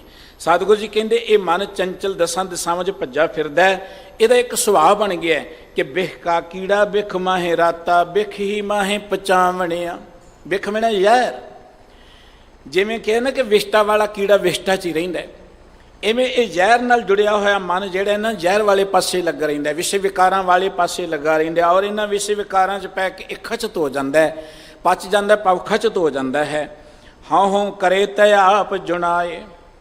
ਇਹ ਮਨ ਜਿਹੜਾ ਹੈ, ਇਹ ਨਿੱਤ ਧਰਮ ਕਰਮ ਕਰਦਿਆਂ ਵੀ ਹੰਕਾਰ ਕਰਦਾ, ਆਪਣੇ ਆਪ ਨੂੰ ਜਣਾਉਂਦਾ। ਜਿਹੜਾ ਬੰਦਾ ਧਰਮ ਕਰਮ ਕਰਦਿਆਂ ਵੀ ਹੰਕਾਰ ਵਿੱਚ ਹੈ, ਆਪਣੇ ਆਪ ਨੂੰ ਜਣਾਉਂਦਾ ਹੈ, ਬਹੁ ਕਰਮ ਕਰੈ ਕਿਛ ਥਾਏ ਨਾ ਪਾਏ। ਉਹ ਧਰਮ ਕਰਮ ਬਹੁਤ ਕਰਦਾ ਹੈ, ਪਰ ਉਹਦੇ ਕੀਤੇ ਹੋਏ ਕਿਸੇ ਥਾਂ ਪ੍ਰਵਾਨ ਨਹੀਂ। ਜਿਵੇਂ ਰੇਤ 'ਚ ਪਾਣੀ ਡੋਲੀ ਜਾਓ, ਕਿਸੇ ਅਰਥ ਨਹੀਂ ਹੈ। ਗੁਰੂ ਸਾਹਿਬ ਜੀ ਨੇ ਇੱਕ ਬੜਾ ਬਚਨ ਪਿਆਰਾ ਕਿਹਾ, ਗੁਰੂ का एक एक बचन बड़ा अमोलक है। धन गुरु तेग बहादुर साहब जी का कि तीर्थ बरत अर दान कर, मन में धरै गुमान, नानक निफल जात ते ज्यों कुंचर इशनान।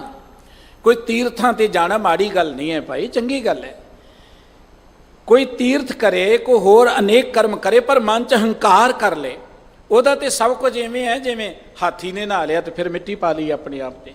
ਸਤਿਗੁਰੂ ਸਾਹਿਬ ਜੀ ਕਹਿੰਦੇ ਜਿੰਨੇ ਮਰਜ਼ੀ ਕੋ ਵਧੀਆ ਕਰਮ ਕਰੇ, ਪਰ ਜੇ ਉਹ ਫਿਰ ਹੰਕਾਰ ਕਰੀ ਜਾਂਦੇ ਕਿਛ ਥਾਏ ਨਾ ਪਾਏ, ਉਹ ਕਿਸੇ ਅਰਥ ਨਹੀਂ ਹੈ, ਉਹਨਾਂ ਦੀ ਕੋਈ ਕੀਮਤ ਨਹੀਂ ਰਹਿ ਜਾਂਦੀ। ਕਿਉਂਕਿ ਤੁਝ ਤੇ ਬਾਹਰ ਕਿਛੁ ਨਾ ਹੋਵੇ, ਬਖਸ਼ੇ ਸ਼ਬਦ ਸੁਹਾਵਣਿਆ।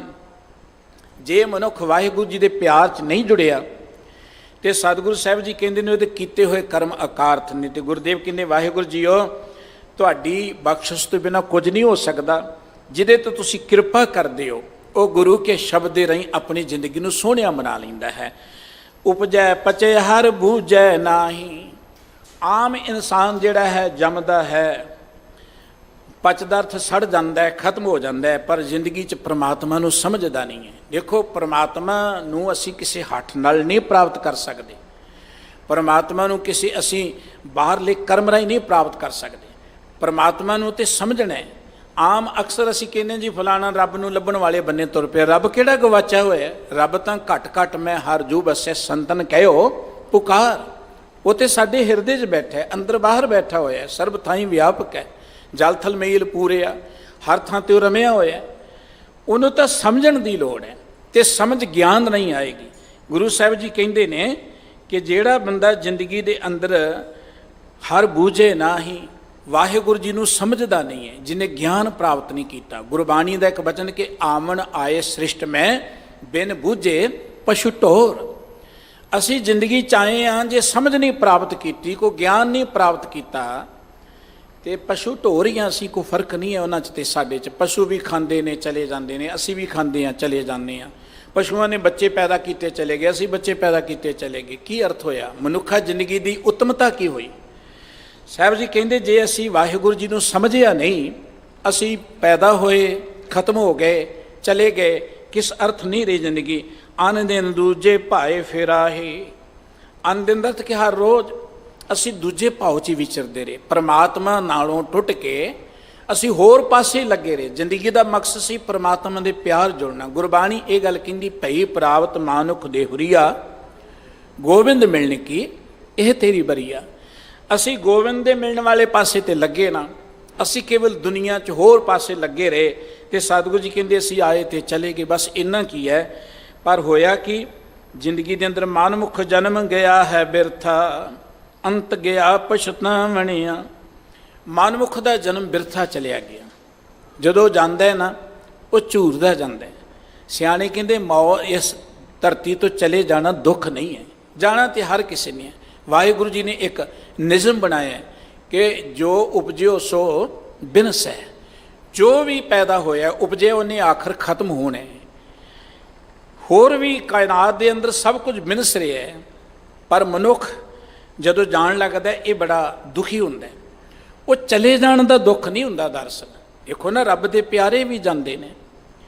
ਦੁੱਖ ਤਾਂ ਇਸ ਗੱਲ ਦਾ ਹੁੰਦਾ ਹੈ ਕਿ ਜਿਨ੍ਹਾਂ ਦੀ ਖਾਤਰ ਮੈਂ ਸਾਰੀ ਜ਼ਿੰਦਗੀ ਲਗਾ ਦਿੱਤੀ ਉਹ ਮੇਰੇ ਨੇੜੇ ਹੀ ਨਹੀਂ ਲੱਗਦੇ। ਦੁੱਖ ਤੇ ਇਸ ਗੱਲ ਦਾ ਹੁੰਦਾ ਹੈ ਕਿ ਇੰਨੀ ਮਿਹਨਤ ਕਰਕੇ ਨਾ ਧਨ ਦੌਲਤ ਬਣਾਇਆ ਹੈ, ਇਹ ਨਾਲ ਹੀ ਨਹੀਂ ਜਾ ਰਿਹਾ। ਦੁੱਖ ਤਾਂ ਇਸ ਗੱਲ ਦਾ ਹੈ ਜ਼ਿੰਦਗੀ ਦੇ ਅੰਦਰ। ਜਾਣ ਦਾ ਦੁੱਖ ਨਹੀਂ, ਉਹ ਤੇ ਜਾਣਾ ਹੀ ਹੈ। ਲੇਕਿਨ ਦੁੱਖ ਇਸ ਗੱਲ ਦਾ ਹੈ ਕਿ ਜਿਸ ਕੰਮ ਲਈ ਬੰਦਾ ਆਇਆ ਉਹਨੇ ਕੰਮ ਕੀਤਾ ਨਹੀਂ। ਕਹਿੰਦੇ ਇੱਕ ਸ਼ਾਹੂਕਾਰ ਸੀ ਤੇ ਉਹਦਾ ਇੱਕ ਮਿੱਤਰ ਸੀ, ਥੋੜਾ ਬੜਬੋਲਾ ਜਿਹਾ, ਕਮਲਾ ਜਿਹਾ ਕਹਿ ਲਓ। ਉਹਨੇ ਬਹੁਤ ਗੱਲਾਂ ਬਾਤਾਂ ਕਰਨੀਆਂ ਤੇ ਸ਼ਾਹੂਕਾਰ ਇੱਕ ਵਾਰੀ ਉੱਤੋਂ ਤੰਗ ਜਿਹਾ ਆ ਗਿਆ। ਉਹਨੇ ਇੱਕ ਆਪਣੀ ਬੜੀ ਕੀਮਤੀ ਖੂੰਡੀ ਦਿੱਤੀ, ਕਹਿਣ ਲੱਗਾ ਲੈ ਜਾ, ਚਲਿਆ ਜਾ, ਤੇਰੇ ਤੋਂ ਵੱਡਾ ਕੋਈ ਮੂਰਖ ਮਿਲੇਗਾ ਉਹਨੂੰ ਦੇ ਨਹੀਂ। ਕਹਿੰਦੇ ਉਹ ਭੋਲਾ ਜਿਹਾ ਬੰਦਾ ਤੁਰ ਪਿਆ, ਕਈ ਸਾਲ ਫਿਰਦਾ ਫਰੋਂਦਾ, ਕਈ ਸਾਲਾਂ ਬਾਅਦ ਆਇਆ ਤੇ ਸ਼ਾਹੂਕਾਰ ਉਸ ਵੇਲੇ ਆਖਰੀ ਦਮਾਂ ਤੇ ਸੀ, ਬਿਮਾਰ ਸੀ, ਮੰਜੇ ਤੇ ਲੇਟਿਆ ਹੋਇਆ ਸੀ, ਆਖਰੀ ਪਲਾਂ ਤੇ ਸੀ। ਉਸ ਬੰਦੇ ਨੇ ਆਉਂਦੇ ਹੀ ਕਿਹਾ, ਸ਼ਾਹ ਜੀ ਕੀ ਹਾਲ ਹੈ?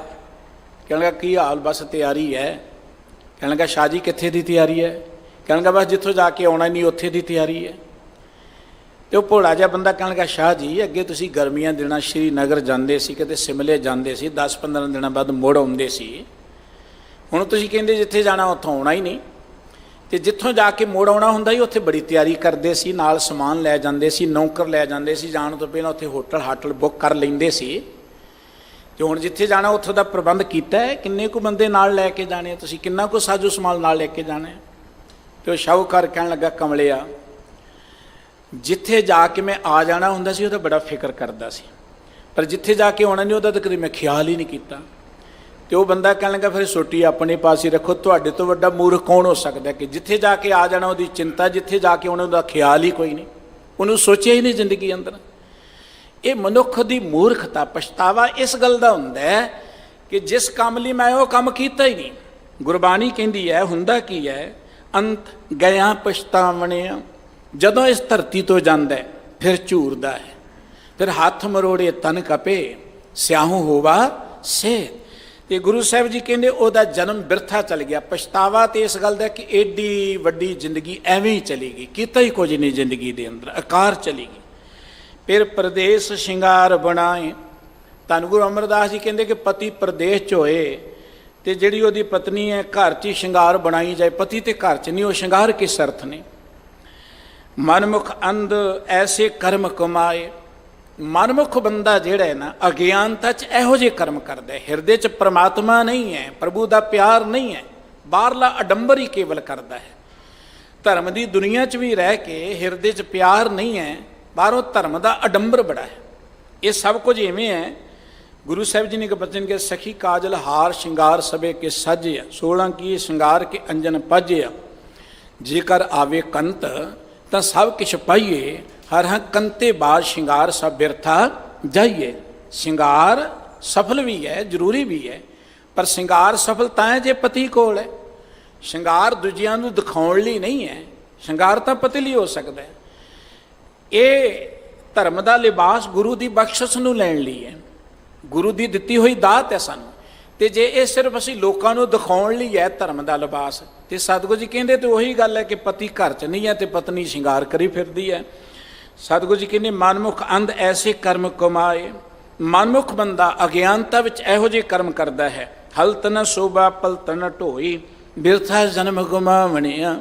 ਉਹਨੂੰ ਇਸ ਧਰਤੀ 'ਚ ਵੀ ਸੋਭਾ, ਲੋਕ 'ਚ ਵੀ ਸੋਭਾ ਨਹੀਂ ਮਿਲਦੀ, ਤੇ ਪਰਲੋਕ ਵਿੱਚ ਉਹਨੂੰ ਕਿਤੇ ਢੋਈ ਨਹੀਂ ਮਿਲਦੀ, ਸੁੱਖ ਸ਼ਾਂਤੀ ਨਹੀਂ ਮਿਲਦੀ। ਉਹਦੀ ਜ਼ਿੰਦਗੀ ਆਕਾਰ ਚਲੀ ਜਾਂਦੀ ਹੈ, ਕਿਉਂਕਿ ਜਿਸ ਨੇ ਕੇਵਲ ਅਡੰਬਰ ਬਣਾਇਆ ਧਰਮ ਦੇ ਨਾਂ 'ਤੇ, ਕੇਵਲ ਦਿਖਾਵਾ ਕੀਤਾ ਧਰਮ ਦੇ ਨਾਂ 'ਤੇ, ਸਤਿਗੁਰੂ ਜੀ ਕਹਿੰਦੇ ਉਹਦੀ ਜ਼ਿੰਦਗੀ ਆਕਾਰ ਚਲੀ ਗਈ। ਉਹ ਇਸ ਧਰਤੀ ਤੋਂ ਪਛਤਾਉਂਦਾ ਹੀ ਜਾਂਦਾ ਹੈ। ਹਰ ਕਾ ਨਾਮ ਕਿਨੇ ਵਿਰਲੇ ਜਾਤਾ।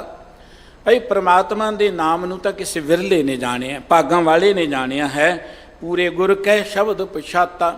ਜਿੰਨੇ ਵੀ ਜਾਣੇ ਹੈ ਉਹਨੇ ਪੂਰੇ ਗੁਰੂ ਦੇ ਸ਼ਬਦ ਨਹੀਂ ਜਾਣਿਆ ਹੈ। ਗੁਰੂ ਕੇ ਸ਼ਬਦ ਤੋਂ ਬਿਨਾਂ ਸੋਝੀ ਨਹੀਂ ਹੁੰਦੀ, ਗੁਰ ਬਿਨ ਗਿਆਨ ਨਾ ਹੋਏ। ਗੁਰਬਾਣੀ ਇਹ ਗੱਲ ਕਹਿੰਦੀ ਹੈ, ਜੇ ਸੋ ਚੰਦਾ ਉਗਵਹਿ ਸੂਰ ਚੜੇ ਹਜ਼ਾਰ, ਇੱਥੇ ਚਾਨਣ ਹੁੰਦਿਆਂ ਗੁਰ ਬਿਨ ਘੋਰ ਅੰਧਾਰ। ਗੁਰੂ ਤੋਂ ਬਿਨਾਂ, ਗੁਰੂ ਕੇ ਸ਼ਬਦ ਤੋਂ ਬਿਨਾਂ ਮਨੁੱਖ ਨੂੰ ਸੋਝੀ ਨਹੀਂ ਹੁੰਦੀ।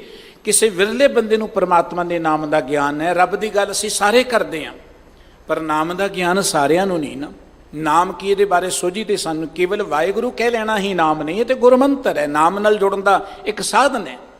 ਨਾਮ ਤੇ ਸਾਡੇ ਅੰਦਰ ਵਸਿਆ ਹੋਇਆ। ਉਹ ਨਾਮ ਜਿਹੜਾ ਨੌ ਨਿਧ ਅੰਮ੍ਰਿਤ ਪ੍ਰਭ ਕਾ ਨਾਮ ਦੇਹੀ ਮੈਂ ਇਸਕਾ ਵਿਸਰਾਮ, ਉਹਦੀ ਸੋਝੀ ਸਾਨੂੰ ਤਾਂ ਨਹੀਂ ਨਾ, ਗਿਆਨ ਤਾਂ ਨਹੀਂ ਨਾ। ਉਹ ਤਾਂ ਕਿਸੇ ਵਿਰਲੇ ਨੂੰ ਗੁਰੂ ਕੇ ਸ਼ਬਦ ਰਾਹੀਂ ਪਤਾ ਲੱਗਦਾ ਹੈ। ਅਨ ਦਿਨ ਭਗਤ ਕਰੇ ਦਿਨ ਰਾਤੀ, ਸਹਿਜੇ ਹੀ ਸੁਖ ਪਾਵਣਿਆ।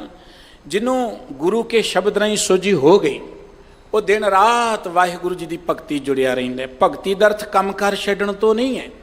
ਭਗਤੀ ਦਾ ਅਰਥ ਇਹ ਦੁਨੀਆ ਤੋਂ ਵੱਖਰੇ ਹੋ ਕੇ ਬੈਠਣ ਤੋਂ ਨਹੀਂ ਹੈ। ਭਗਤੀ ਦਾ ਅਰਥ ਕਿ ਉਹਦੀ ਸੁਰਤ ਸਦਾ ਹੀ ਵਾਹਿਗੁਰੂ ਜੀ ਦੇ ਸ਼ੁਕਰਾਨੇ ਜੁੜੀ ਰਹਿੰਦੀ ਹੈ। ਸਾਨੂੰ ਤੇ ਗੁਰੂ ਸਾਹਿਬ ਨੇ ਮਾਰਗ ਬੜਾ ਪਿਆਰਾ ਦਿੱਤਾ ਹੈ। ਜੇ ਪ੍ਰਸਾਦ ਬਸੇ ਸੁਖ ਮੰਦਰ ਤਿਸੇ ਤੇ ਆਏ ਸਦਾ ਮਨ ਅੰਦਰ। ਘਰ ਨੂੰ ਦੇਖ ਕੇ ਵੀ ਪ੍ਰਮਾਤਮਾ ਯਾਦ ਆਏ, ਬੱਚਿਆਂ ਨੂੰ ਦੇਖ ਕੇ ਵੀ ਪ੍ਰਮਾਤਮਾ ਯਾਦ ਆਏ, ਕਾਰੋਬਾਰ ਨੂੰ ਦੇਖ ਕੇ ਵੀ ਪ੍ਰਮਾਤਮਾ ਯਾਦ ਆਏ। ਗੁਰਮੁਖਾਂ ਜਿਹੜੇ ਨੇ ਦਿਨ ਰਾਤ ਵਾਹਿਗੁਰੂ ਜੀ ਦੀ ਭਗਤੀ 'ਚ, ਵਾਹਿਗੁਰੂ ਜੀ ਦੇ ਪਿਆਰ 'ਚ ਭਾਉ ਭਾਵਨਾ ਨਾਲ ਜੁੜੇ ਰਹਿੰਦੇ ਨੇ। ਸਹਿਜੇ ਹੀ ਸੁਖ ਪਾਵਣਿਆ। ਇਵੇਂ ਉਹ ਆਤਮਿਕ ਅਡੋਲਤਾ ਵਿੱਚ ਜੁੜ ਕੇ ਆਤਮਿਕ ਆਨੰਦ ਪਾ ਲੈਂਦੇ ਨੇ। ਕਦੋਂ ਪਾਉਂਦੇ ਨੇ? ਜਦੋਂ ਗੁਰਬਾਣੀ ਨੂੰ ਪੜ੍ਹਦੇ ਨੇ, ਸਮਝਦੇ ਨੇ ਤੇ ਹਿਰਦੇ 'ਚ ਵਸਾਉਂਦੇ ਨੇ। ਸਭ ਮੈਂ ਵਰਤੈ ਏਕੋ ਸੋਈ। ਧੰਨ ਗੁਰੂ ਅਮਰਦਾਸ ਜੀ ਕਹਿੰਦੇ ਕਿ ਪ੍ਰਮਾਤਮਾ ਸਾਰਿਆਂ 'ਚ ਇੱਕੋ ਹੀ ਵਰਤ ਰਿਹਾ। ਇੱਕ ਪ੍ਰਮਾਤਮਾ ਸਾਰਿਆਂ 'ਚ ਰਮਿਆ ਹੋਇਆ। ਗੁਰਮੁਖ ਵਿਰਲਾ ਸੋਝੀ ਹੋਈ। ਪਰ ਗੁਰੂ ਦੀ ਮੱਤ ਰਾਹੀਂ ਕਿਸੇ ਵਿਰਲੇ ਨੂੰ ਇਸ ਗੱਲ ਦੀ ਸੋਝੀ ਹੈ ਕਿ ਸਾਰਿਆਂ 'ਚ ਪ੍ਰਮਾਤਮਾ ਹੈ। ਨਾਨਕ ਨਾਮ ਰਤੇ ਜਨ ਸੋ ਹੈ, ਕਰ ਕਿਰਪਾ ਆਪ ਮਿਲਾਵਣਿਆ।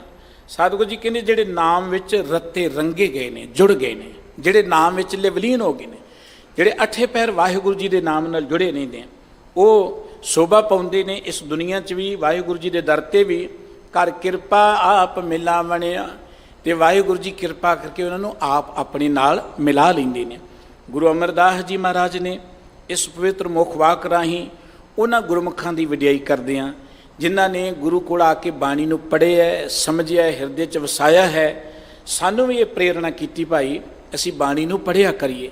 ਕਿੰਨੀ ਸੋਹਣੀ ਪ੍ਰੇਰਣਾ ਕੀਤੀ। ਆਵੋ ਸਿੱਖ ਸਤਿਗੁਰ ਕੇ ਪਿਆਰਿਓ, ਗਾਵੋ ਸੱਚੀ ਬਾਣੀ। ਬਾਣੀ ਤਾਂ ਗਾਵੋ ਗੁਰੂ ਕੇਰੀ, ਬਾਣੀਆਂ ਸਿਰ ਬਾਣੀ। ਮਾਨਯੋਗ ਭਾਈ ਸਾਹਿਬ ਜੀ ਨੇ ਬਚਨ ਕਿਹਾ ਸੀ ਆਰੰਭ 'ਚ, ਇਹ ਬਾਣੀ ਜੋ ਜੀਉ ਜਾਣੈ ਤਿਸ ਅੰਤਰ ਰਵੈ ਹਰ ਨਾਮ। ਨਾਮ ਨਾਲ ਜੁੜਨ ਦਾ ਤਰੀਕਾ ਇੱਕੋ ਹੀ ਹੈ ਕਿ ਜਿਹੜਾ ਜੀ ਕਰਕੇ ਬਾਣੀ ਨੂੰ ਸਮਝ ਲੇ। ਨਾਮ ਨਾਲ ਜੁੜਨ ਦਾ ਇੱਕੋ ਇੱਕ ਤਰੀਕਾ ਹੈ ਕਿ ਗੁਰਬਾਣੀ ਨਾਲ ਸਾਡੀ ਸਾਂਝ ਬਣੇ। ਜਿਹੜੇ ਗੁਰਬਾਣੀ ਨੂੰ ਪੜ੍ਹਦੇ ਨੇ, ਫਿਰ ਸਮਝਦੇ ਨੇ, ਮਨ 'ਚ ਵਸਾਉਂਦੇ ਨੇ, ਸਤਿਗੁਰੂ ਜੀ ਕਹਿੰਦੇ ਉਹ ਸਦਾ ਨਾਮ ਨਾਲ ਜੁੜੇ ਨੇ। अठे पैर वाहिगुरू जी की सिफत सलाह जुड़े रहते हैं। और ये नाम नाल जुड़न का तरीका है सत संगत में साडा निवास होए, जिंदगी उत्तम बन जाती है।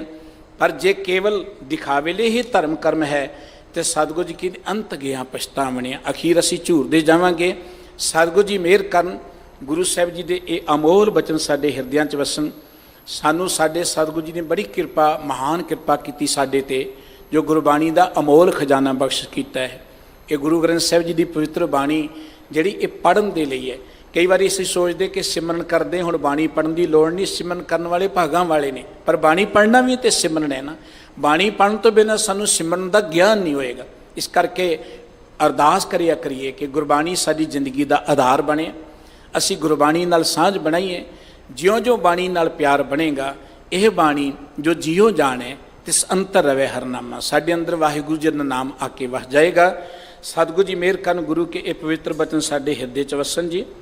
इन्नियां बेनतियां प्रवान करनियां। धन श्री गुरु ग्रंथ साहिब जी महाराज का कोटान कोट धन्नवाद है, जिन्हां दी कृपा सदका तुहाडे दर्शन दीदार करन दा सुभाग प्राप्त होया है। समूह दिल्ली सिख गुरुद्वारा प्रबंधक कमेटी का बहुत धन्नवाद। मानयोग ज्ञानी रणजीत सिंह जी हैड ग्रंथी साहब, आप विद्वान ने और गुरु की बाणी पढ़ने वाले ने, उन्होंने बहुत धन्यवाद। गुरु रूप साध संगत का बहुत धन्यवाद जियो। इन्नियां बेनतियां प्रवान करनियां, भुल चुक की खिमा करदियां आसीस देनी। सतगुरु सच्चे पातशाह जी अपनी पवित्र बाणी दे नाल सांझ बनाई रखन जी। प्यार सर सारे ही बुलाओ। वाहिगुरू जी का खालसा, वाहिगुरू जी की फतेह।